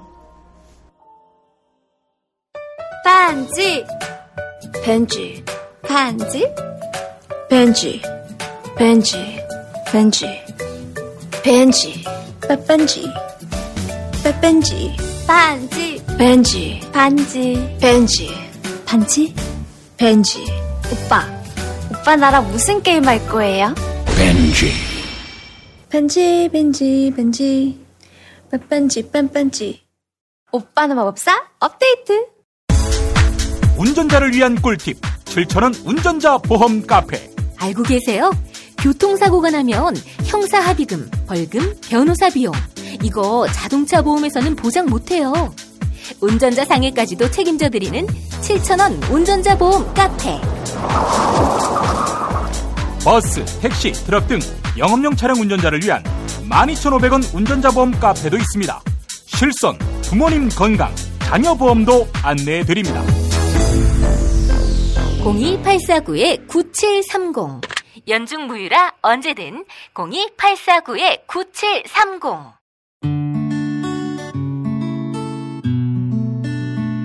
당신과 내가 좋은 나라에서 그 정의로운 나라 그곳에 산다면 난 그냥 좋아서 웃기만 할 거예요. 당신의 뉴스 보좌관 김용민 브리핑.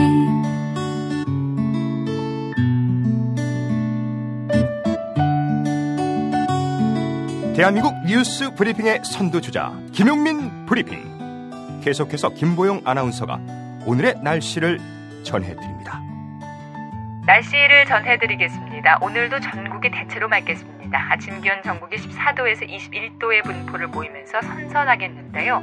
그러나 낮에는 30도 안팎의 늦더위가 기승을 부리며 일교차가 크게 나겠습니다. 낮 기온은 서울 30도, 광주와 대구 29도로 예상됩니다. 밤에는 제주부터 비가 내리기 시작하겠는데요. 비의 양은 5mm 내외로 예상됩니다. 비는 내일부터 충청과 남부지방까지 확대되겠습니다. 여기는 대한민국 브리핑 1번지 김용민 브리핑입니다.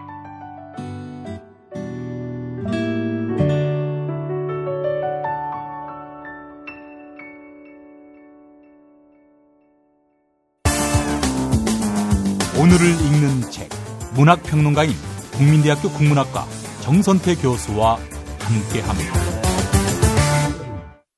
정선태 교수님과 함께하겠습니다. 교수님. 네, 안녕하세요. 예, 이제 가을로 봐야 되겠죠? 9월로 넘어왔으니까. 네, 하늘도 높고 예, 공기도 맑고 가을인데 오늘은 아주 따갑더군요, 햇살이. 예. 네. 뭐 입추가 지나기도 했고. 그런데 이 여름의 끝자락, 가을의 관문, 지금 어디 계십니까? 지금 강원도 인제에서 막 돌아왔습니다. 돌아오셨어요? 네. 아, 그러시구나. 다행히 이제 차를 몰고 오셨을 테니까 음주 상태는 아니신 것 같고 일단 안도의 한숨을 쉽니다. 네, 어제 동네 형들하고 별 보러 갔다가 예, 오늘 막 돌아왔습니다. 다녀오신 곳이 인제의 백담사 쪽입니까? 아니요, 조금 거리가 있는데 인제 기린면이라고 있어요. 아, 기린. 네, 기린 좋죠. 거기 래프팅 유명하고. 네, 내린천. 네. 내린천의 린이 아마 기린의 린이겠죠? 글쎄요, 잘 모르겠어요. 그건 기린이 온 천이란 뜻인가요?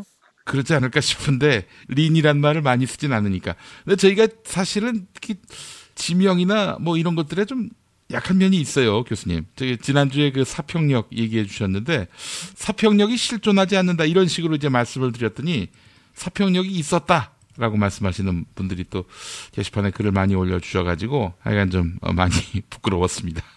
뭐 우리가 모르는 건 청취자 여러분들 신세를 져야죠. 예. 그게 맞고요. 예. 뭐 다 알 수가 있나요? 예. 근데 위키백과에는 남광주역을 의미하는 것이다. 또 이런 게 있어가지고 무턱대고 믿었다가 역시 네. 더 스마트한 우리 애청자분들의 견해에 무게를 실으려 합니다.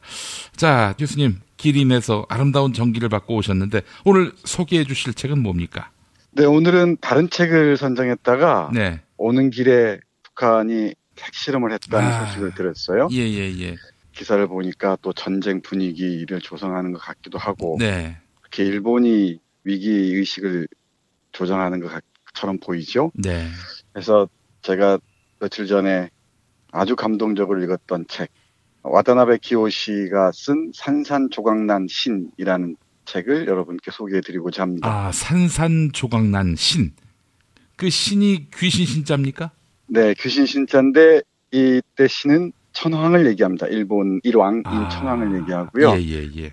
산산조각났다는 얘기는 패전 후에 신처럼 알았던 존재가 저렇게 무책임하고 일본인들을 참화로 몰아넣고서 아무런 대책도 취하지 않는 신의 이미지가 깨졌다는 그런 인식으로 보시면 될 것 같습니다. 사실은 미국한테 머리를 조아리는 정도가 아니라 마치 그 삼전도의 굴욕처럼 대굴욕을 보였던 히로히토 왕이었는데. 아주 잘하시네요. 그런 내용들을 이 책에 잘 기록해 놓고 있는데요. 예. 부제가 어느 태평양 전쟁 귀환병의 수기예요. 그러니까 16세 군대에 지원했다가 전쟁이 끝나자 돌아왔습니다. 4년 반 만에. 예. 그런 어린 병사의 눈으로 본 천황의 실상과 허상을 아주 역력하게 그려놨습니다. 그렇군요. 자, 그렇다면은 구체적으로 한번 좀 설명을 해주셨으면 좋을 것 같은데 히로히토 왕은 예전에 80년대에도 건재했고요. 그때 전두환이 방문했을 때 뭐 통석의 염 이렇게 운운했던 그런 전범인데 그 기억이 납니다. 네, 일본의 천황에 관한 인식은 메이지 유신 그리고 1945년 패전을 전후해서 달라지는데요. 메이지 유신 이전에는 이름뿐인 존재였는데 메이지 유신을 추진하면서 이토 히로부미를 비롯한 사상가들이나 정객들이 신으로 다시 조형해냅니다. 언젠가 말씀드렸듯이 아주 교묘하게 만들어진 신의 이미지가 일본인들을 생외하기 시작하죠. 그리고 패전 이후에는 이제 상징 천황이라고 해서 미국의 머리를 조아린 후에 간신히 명맥을 유지하고 있는데, 그럼에도 일본인들에게 천황의 이미지는 강력한 일본 사상 또 정신의 중심으로 인식되고 있는 것 같습니다. 예. 특히 극우파들, 우익들의 정신적 지주가 천황이라고 얘기를 하죠. 편의상 일본에서 얘기한 천황이라는 표현을 쓰겠습니다만은 우리는 일본의 왕, 일왕이라고 하는 게 맞겠죠. 이 책에서도 그렇습니다. 이 1931년부터 시작된 이른바 15년 전쟁 기간 동안 수많은 그 침략 전쟁을 수행하는 과정에서 맨 앞에 내걸었던 이름이 바로 천황입니다. 예. 천황의 이름으로 일본을 위하여 우리가 모두 죽자, 몸을 바치자, 이런 슬로건 아래 수많은 일본인들뿐만 아니고 아시아의 수많은 사람들이 고통의 바다를 건너야 했죠. 모두 죽자, 이거는 술 먹을 때 하는 말 아닙니까? 그러니까 술 먹은 것보다 더 험한 분위기였는데 정말 그 광기 속에서 사람들의 목숨들이 다 쓰러져 갔습니다. 이 책의 저자인 와다나베 기요시는 일본의 유명한 전함이 있습니다. 무사시라고. 이 무사시 전함에 승선했다가 이 무사시가 침몰하면서 간신히 살아남았다고 해요. 누가 뭐래도 전쟁을 아무리 미화를 한다 하더라도 전쟁이란 인간을 서로 죽이는 행위이고 문명을 파괴하는 그야말로 반문명적, 반인간적 행위가 아니겠습니까? 그런데 이 천황이라는 이름으로 일본 군국주의는 그야말로 아름답게 전쟁을 묘사했고요. 그 과정에 많은 사람들이 빨려 들어갔던 것 같습니다. 블랙홀에 빨려들듯이. 이 책은 수기 형식으로 쓰여져 있는데요. 1945년 9월부터 1946년 4월까지 전쟁의 한 복판에 있었던 사람의 시선으로 전쟁이란 무엇이고 일본의 근대란 무엇이고 또 일본의 근대를 이끌었던 천황이란 무엇이었는지를 정말 명쾌하게 기록해놨습니다. 몇 구절 읽어보겠습니다. 나는 전쟁터에서 사람의 머리가 으깨지고 가슴이 갈라지며 팔다리가 나뭇잎처럼 바다로 날아가는 광경을 보았다.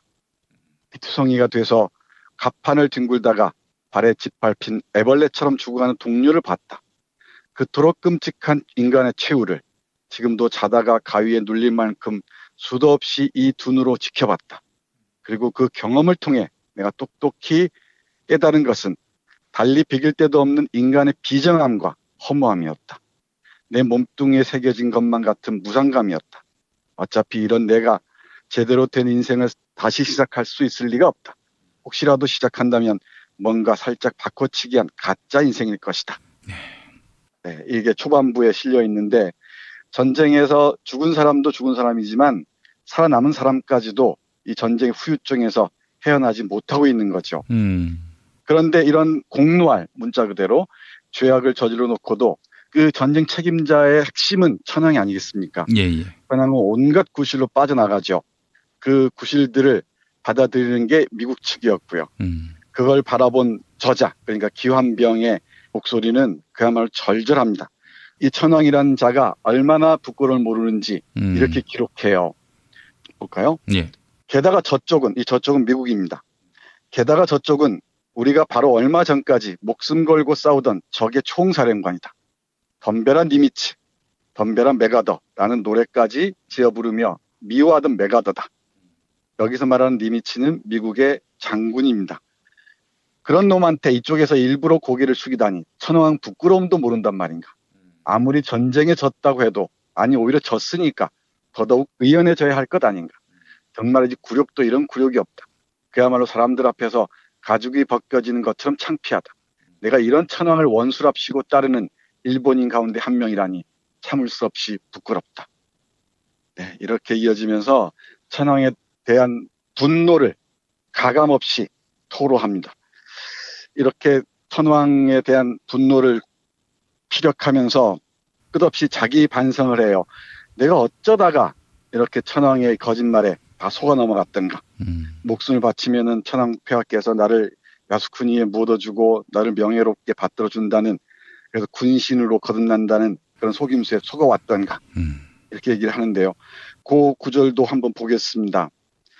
그런데 어떤가? 간신히 목숨을 건져서 돌아왔더니 정작 천황 본인은 패전의 책임을 지기는커녕 약삭빠르게 적의 사령관을 방문하고 있다. 사이좋게 나란히 사진을 찍고 있다. 부끄러운 줄도 모르고 뻔뻔하게. 그런데 나는 그런 천황을 위해 전쟁터에서 목숨을 걸었던 것이다. 그 생각을 하면 속이 뒤집힐 듯 화가 나고 숨이 막힐 것만 같다. 감정이 북받쳐서 안절부절 못할 지경이다. 나는 지금이라도 천황이 사는 궁성에 달려가 몽땅 불을 질러버리고 싶다.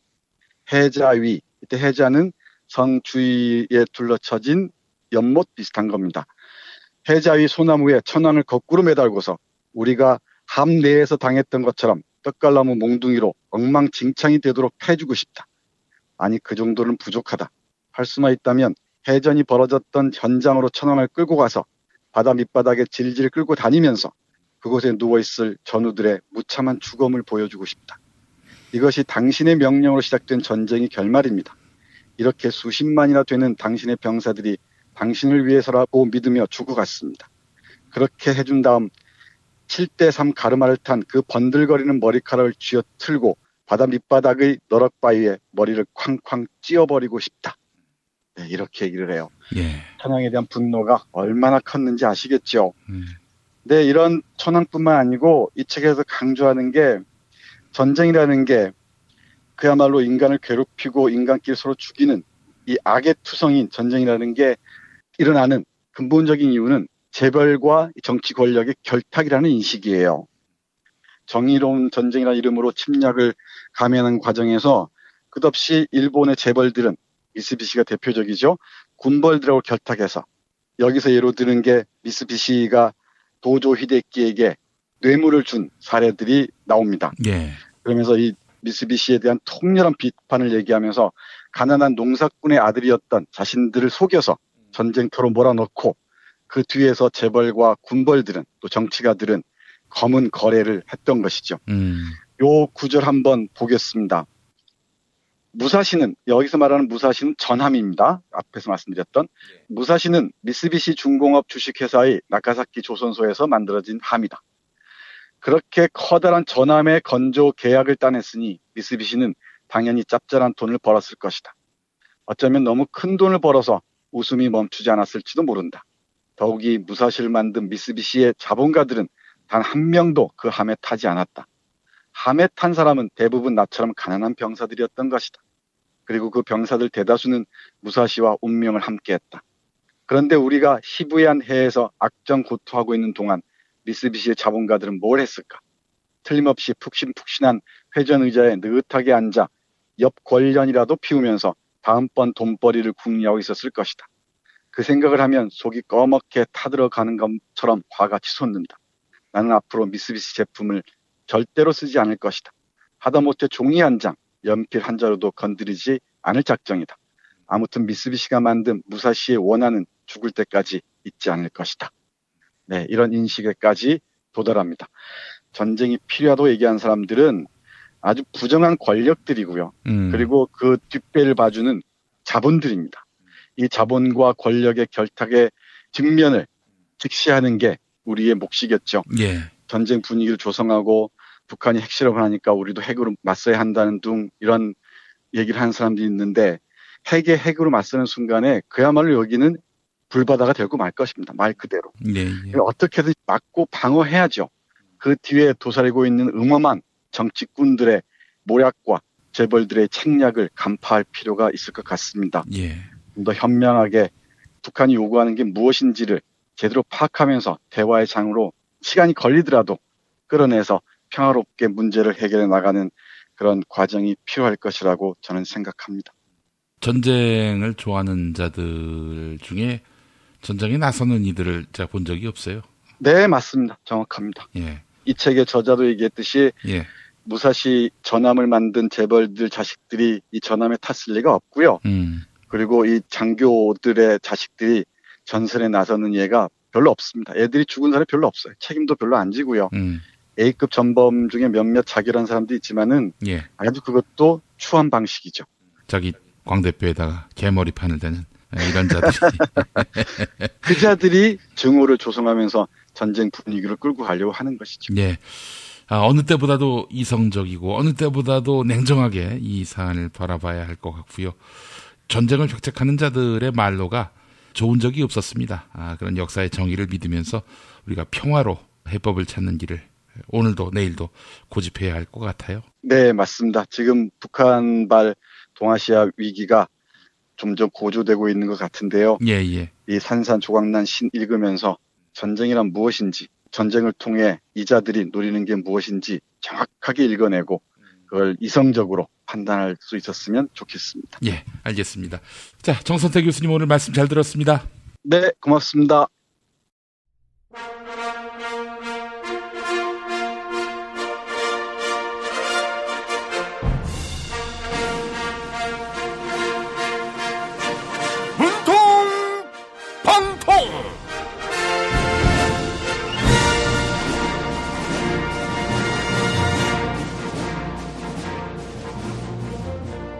네, 오늘도 문고 안 나오셨습니다.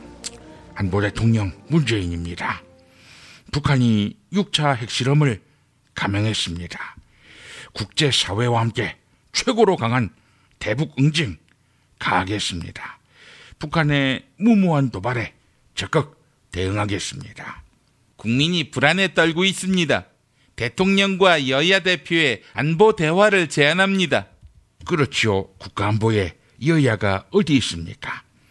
그런데 국가안보를 정상이 아닌 분, 외계인으로 불리는 안 대표님과 상의한다.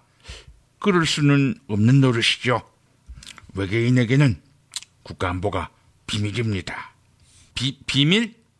그 시크릿 프로바이오틱스를 말하는 겁니까? 시크릿 프로바이오틱스는 프리미엄 생균을 배합한 유산균제지 않습니까? 장 건강은 물론이고 면역력 증강에도 효과가 좋다는데 문 대통령님은 당신만 먹겠다는 겁니까? 포털 사이트에서 KY팜을 검색하면 누구나 구매할 수 있습니다. 저는 치사해서 제가 사 먹겠습니다. 벽이랑 대화하는 기분입니다. 국민의당 분들 참 대단합니다. 도대체 소통을 어떻게 하시는 거죠? 소통. 소통이요? 통뼈. 소통은 필요 없습니다. 사람들은 저의 통뼈 체질을 좋아하는 겁니다. 저는 이상할 정도로 회복력이 빠른데요. 이런 저를 국민의당 사람들은 울버린에 비유합니다. 지지율이 고작 5%에 불과한 우리 국민의당을 울버린처럼 부활시키겠습니다. 네, 소통에서 통뼈. 오늘도 끝말잇기가 시작됐습니다. 대통령님 받아주시죠. 뼈입니다, 뼈. 통뼈로 끝났지요. 뼈대. 안 대표님, 울버린처럼이라고 하셨죠. 영화 울버린의 최근 시리즈 안 보셨습니까? 영화 로건에서 울버린이 사망해서 저 세상으로 가버리고 끝납니다. 땅속에 묻혔다는 얘기죠. 국민의당도 이제 뼈대밖에 안 남게 생겼습니다. 뼈대. 대통령, 놀라지 마십시오. 실망입니다. 대통령이면 대통령답게 통 크게 정치하십시오. 오죽하면 자유한국당이 정기국회 보이콧을 선언했겠습니까? 모처럼 안 대표가 바른 소리를 했어요. 대통령이라고 했어요. 영장.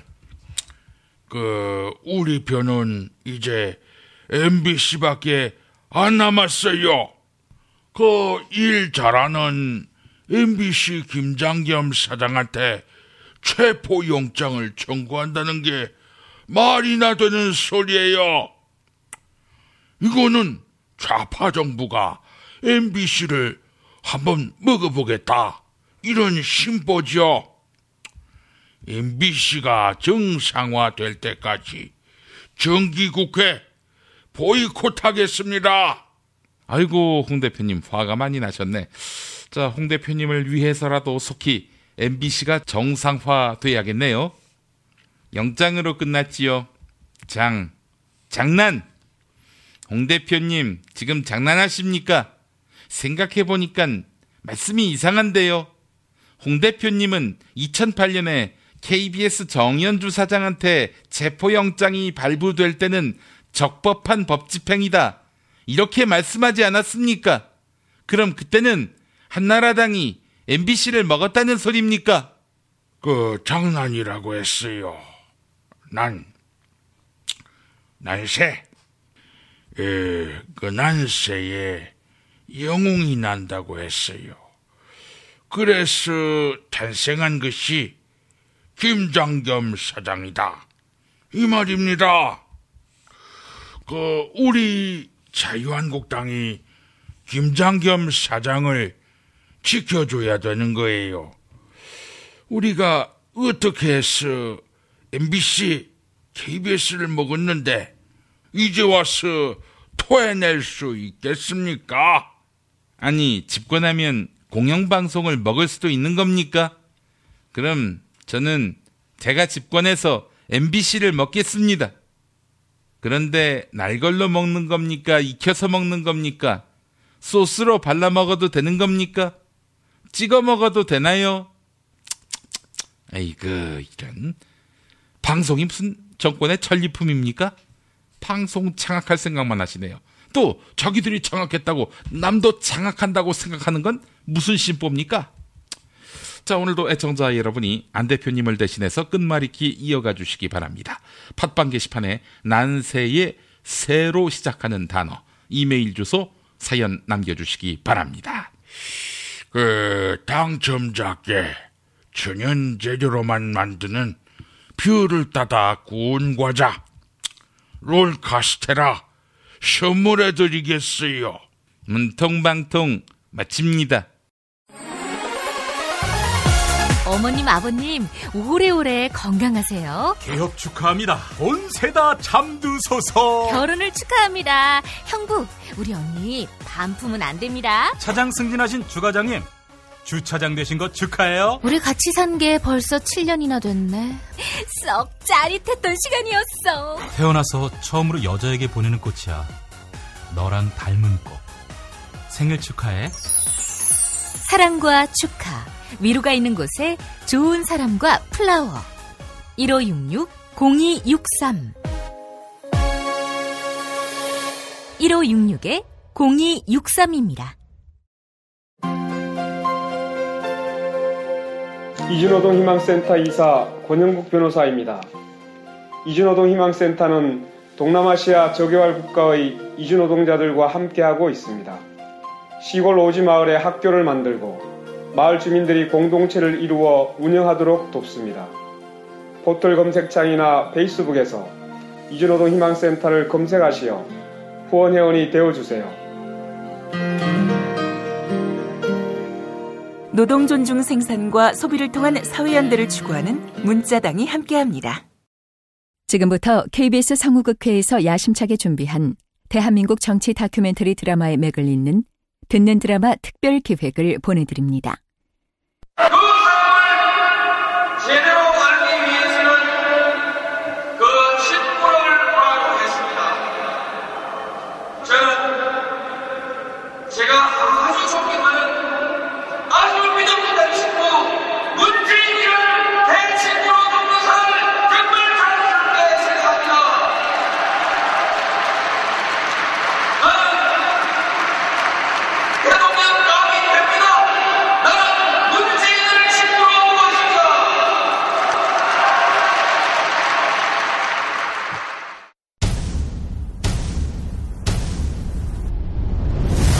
듣는 드라마 특별기획 그들의 나라 제2화 그 사람 노무현 극본 이영미 연출 김성태 두 번째입니다.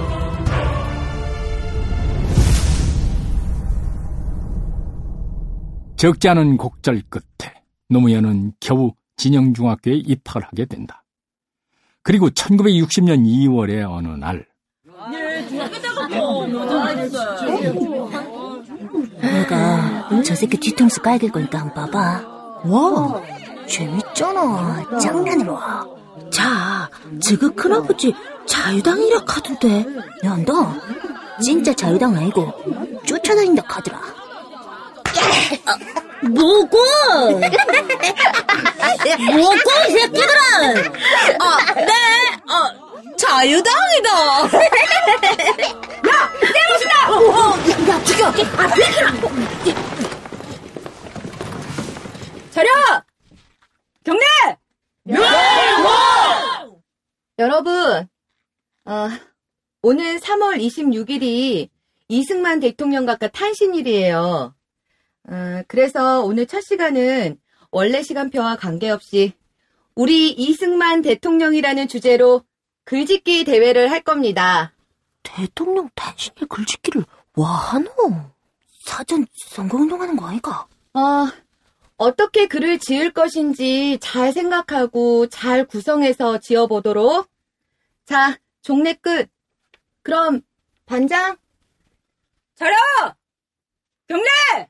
감사합니다.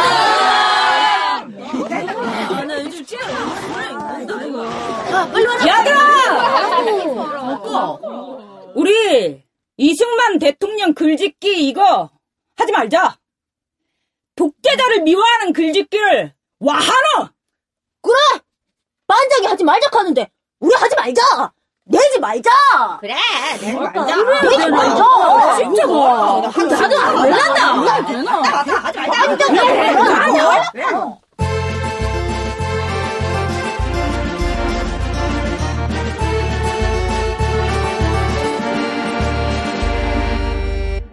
김해 봉화마을에서 생애 마지막을 보냈던 몇 달 동안 노무현은 회고록을 준비했던 것 같다. 이승만 찬양 글짓기를 거부했던 중학교 1학년 때 백지동맹. 어리고 서툰 방법이었지만 시대에 대한 그의 비판의식을 읽을 수 있는 대목이다. 당시 학교에서 글을 뽑아 상도 주겠다고 해서 기억에 남아 있습니다. 이승만 대통령의 86회 생신 과제일 겁니다. 이승만 대통령 86회 생신이라고 글짓기를 알았는데 너희들 생각은 어떻노? 나는 이게 선생님이 선거운동에 동원된 기라고 본다. 쌤이 뭐라고? 이승만 대통령 선거운동을 한단 말이가. 그래. 원래 학교 선생님은 선거에서는 중립의 의무를 지켜야 하는 거 아이가? 그럼 뭐 쌤이 법을 어긴단 말이가. 그래서 나는 안 내려고. 진짜? 너희들은 어쩔 끼고? 반장이 안 된다 카면 우리도 내지 말자. 그래 해도 괜찮겠나? 쌤이 가만히 있겠나 말이다. 나는 세상에서 제일 싫은 게 글짓기다. 넌 안 놀란다. 나도 내지 말자. 싫지 마. 반장도 안 하는데. 어쩌야 되나? 뭐야? 와. 네가 내 집 말 잡고 해가 아들 다 안 낸다 카는데 너는 지금 뭘 쓰고 있노? 그래도 제목은 써야 안 되겠나? 제목? 우리 이승만 대통령? 대통령이면 대통령이고 아니면 아니지. 대통령은 또 뭐고? 대통령 택도 없다. 걔가 대통령이다.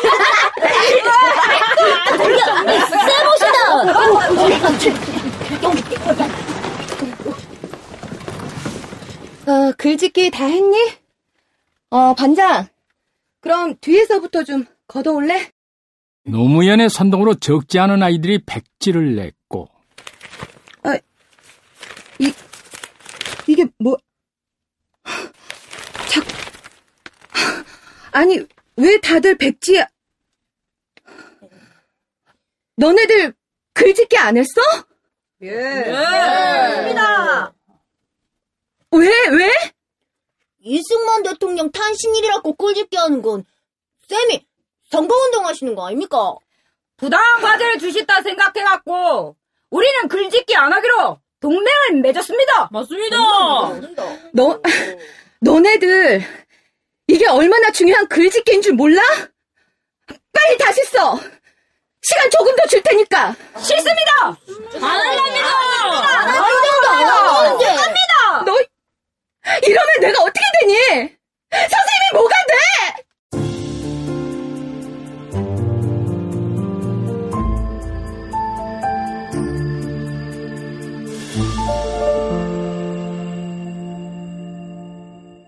결국 14살의 노무현은 교무실로 불려간다. 네가 노무희가? 예. 와 그랬는데. 와 착하고 순진한 아들을 선동해가지고 글짓기를 못하게 했노. 와. 우리 행님이 그랬는데 예. 이승만 대통령이 독재자라 했습니다. 뭐? 이 조그만 새끼가 어디서... 너그 형님이 뭔데 이승만 대통령 보고 독재자라 그러노? 에? 행님도 그랬고 예. 다른 사람들 전부 다 그랬습니다. 이승만 대통령은 독재자라고. 콩알만한 놈의 새끼가. 너그 아버지 뭐 하시나? 농사 지으십니다. 내는 너그 아버지가 농사 지은 밥 먹을 자격도 없다. 야, 굴 앉아라.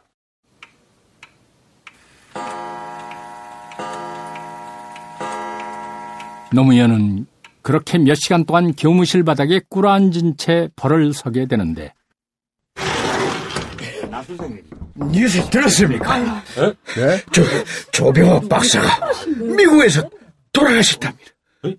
조병옥 박사가요? 유석 조병옥. 독립운동가이자 대한민국 정치인이다. 연희전문학교를 거쳐 미국 컬럼비아 대학에서 박사 학위를 받았다. 1959년 11월 민주당 정부 통령선거 지명대회 표결 결과 대통령 후보가 됐고 후보 등록까지 마쳤지만 갑자기 병을 얻어 미국으로 건너가 미국 월터리드 육군병원에 입원하였다. 그리고 입원한 지 23일 만에 대통령 선거를 불과 한 달여 남겨두고 심장마비로 사망했다. 새천년 민주당 대표를 지낸 칠선국회의원 조순영이 그의 아들이다. 확실히 이승만 대통령이 운하는 타고나신 분입니다. 왜요? 조병옥 박사가 살아계셨으면 대통령 선거가 어찌 될지 모른다고요.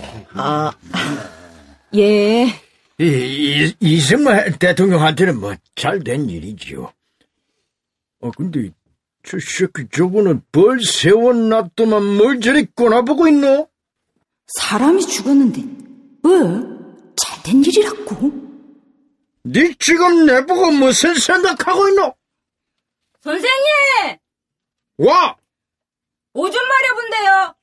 변소 좀 갔다 오면 안 되겠습니까? 그래, 갔다 온나? 갔다 오는데 네 오늘 반성문 안 쓰면 집에 못 간다. 알겠나?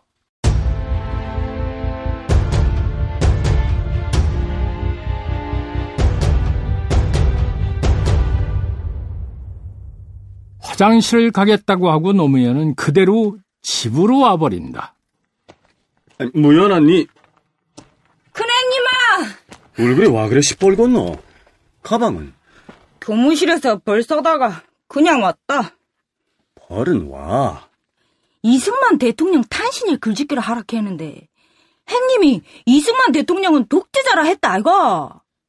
그래 글짓기를 안 하고 백지를 냈다. 백지를? 그 때문에 벌 섰나? 교무실에서 벌을 서고 있는데 쌤들이 조병옥 박사 미국에서 돌아가셨다 하면서 사람이 죽었는데 안 됐다 안타깝다 이런 말은 안 하고 잘된 것처럼 그래 말을 하잖아. 그래서 그냥 도망치고 와뻤다. 인자 나는 학교 안 갈 끼다. 도망은 잘한 사람이 치는 기가 잘못한 사람이 치는 기가. 잘못한 사람. 그러면 네 생각에 이 일은 네가 잘못했나 쌤들이 잘못했나? 내는 조금 잘못하고 쌤들이 많이 잘못했다. 네가 그래 생각을 했다 카모 와 도망을 치노? 부당한 짓은 네가 쌤들이 했는데. 그라모 내가 어찌해야 되는데? 나가 싸워야지. 부당한 부분이 있었다 카모. 싸울 자신이 없으면 아예 쌤이 쓰라 가시모 잘난 척하지 말고 이승만 대통령 탄신글을 쓰든가. 네가 지금 도망을 치운 기는 굉장히 비겁한 짓인 기다. 나는 비겁한 사람 아니다. 또 사내 자식이. 니는 비겁한 짓을 한 기다. 아니다. 내일 당당하게 학교에 가라. 학교 가뭐? 일단 가봐라. 그 다음에는 네가 옳다고 판단하는 대로 해라. 노무현의 큰형 노영현. 진영에서 유일한 대학생이었다고 한다. 대개 가난한 집안의 장남이 그러하듯 집안을 일으켜야 하는 묵직한 삶의 무게가 그에게도 있었을 것이다. 그런데 그 무게가 정직하게 반영될 수 없는 사회 구조 속에서 날카로운 비판의식이 싹 텄을 것이고, 그것은 그대로 자신을 존경하던 동생 노무현에게도 투영되지 않았을까.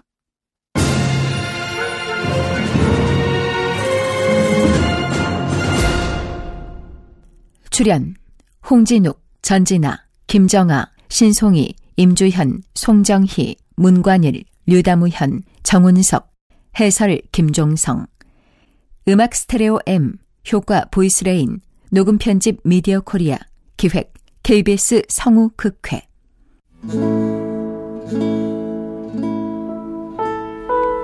너무 습하지 마라. 삶과 죽음이 모두 자연의 한 조각 아니겠는가. 미안해하지 마라. 누구도 원망하지 마라. 운명이다. 화장해라. 그리고 집 가까운 곳에 아주 작은 비석 하나만 남겨라. 오래된 생각이다. 비바람 맞고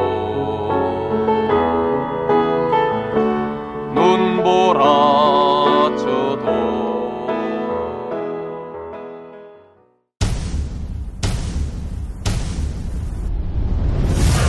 듣는 드라마 특별기획 그들의 나라 제2화 그 사람 노무현. 이영미 극본, 김승태 연출. 두 번째였습니다.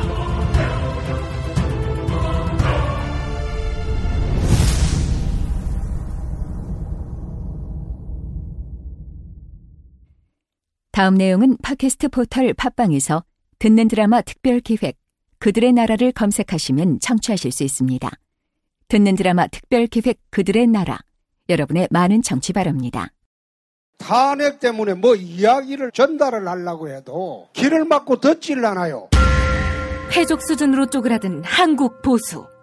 회생의 길은 과연 있을까? 변화된 정치 환경, 갈 길 잃은 보수에게 새로운 희망을 제시한다. 애국 보수의 화려한 부활과 집권을 위한 본격 가이드, 김용민의 신간, 보수를 지켜라. 진중권도 투표하는 보수 정당, 광주에서도 일당이 될 수 있는 보수 정당, 젊은이들의 입당이 줄을 잇는 보수 정당. 언제까지 민주당 정의당을 부러워만 할 것인가? 부러우면 진다니까? 자유한국당 당원 김용민이 쓴 보수를 지켜라. 이김에서 나왔습니다. 뉴스포렌메리 순서입니다. 팔로워 84만이 넘는 김용민 트위터 계정에서 매일 설문조사가 진행되고 있습니다. 지난달 21일 축구 관련 팟캐스트 히든 풋볼을 시작으로 팟빵의 일부 콘텐츠들이 유료화를 시작했습니다. 수다맨들 역시 지난달 27일부터 500원의 소액 결제로 유료화를 시작했는데요. 500원에서 700원까지 큰 금액은 아니지만 팟캐스트 컨텐츠의 유료화에 대해 이용자들 사이에서 찬반 의견이 엇갈리고 있습니다. 이에 시민들께 팟캐스트 유료화에 대한 의견을 여쭈었습니다. 어젯밤 9시까지 1843명이 의견을 남겨주셨는데요. 76%, 4명 가운데 3명은 팟캐스트 유료화에 반대한다, 이렇게 응답했습니다. 나머지 24%의 시민들은 찬성한다는 입장을 보이고 있는데요. 설문조사에 참여해주신 여러분께 감사의 말씀을 전합니다.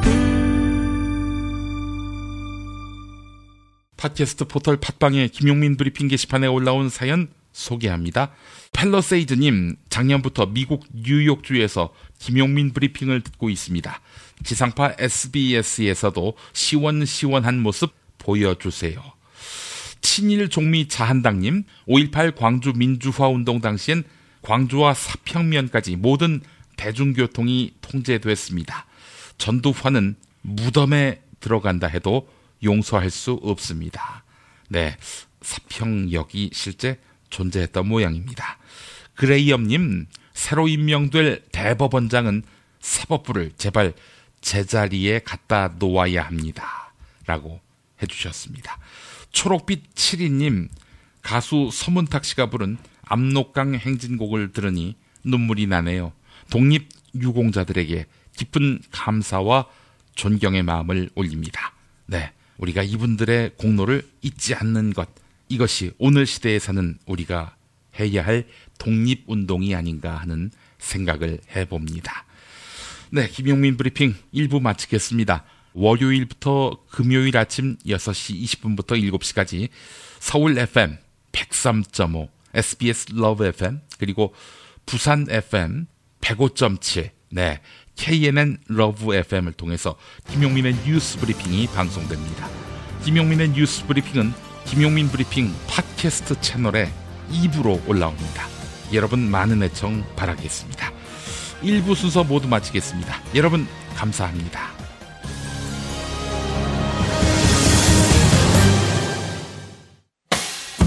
김용민 브리핑과 함께한 시간 어떠셨어요? 다음 시간에도 보다 바르고 알차며 즐거운 정보로 여러분을 찾아가겠습니다. 팟캐스트 포털 팟빵에서 다운로드하기, 구독하기, 별점 주기, 댓글 달기로 응원해주세요. 잊지 마세요. 다운로드하기, 구독하기, 별점 주기, 댓글 달기.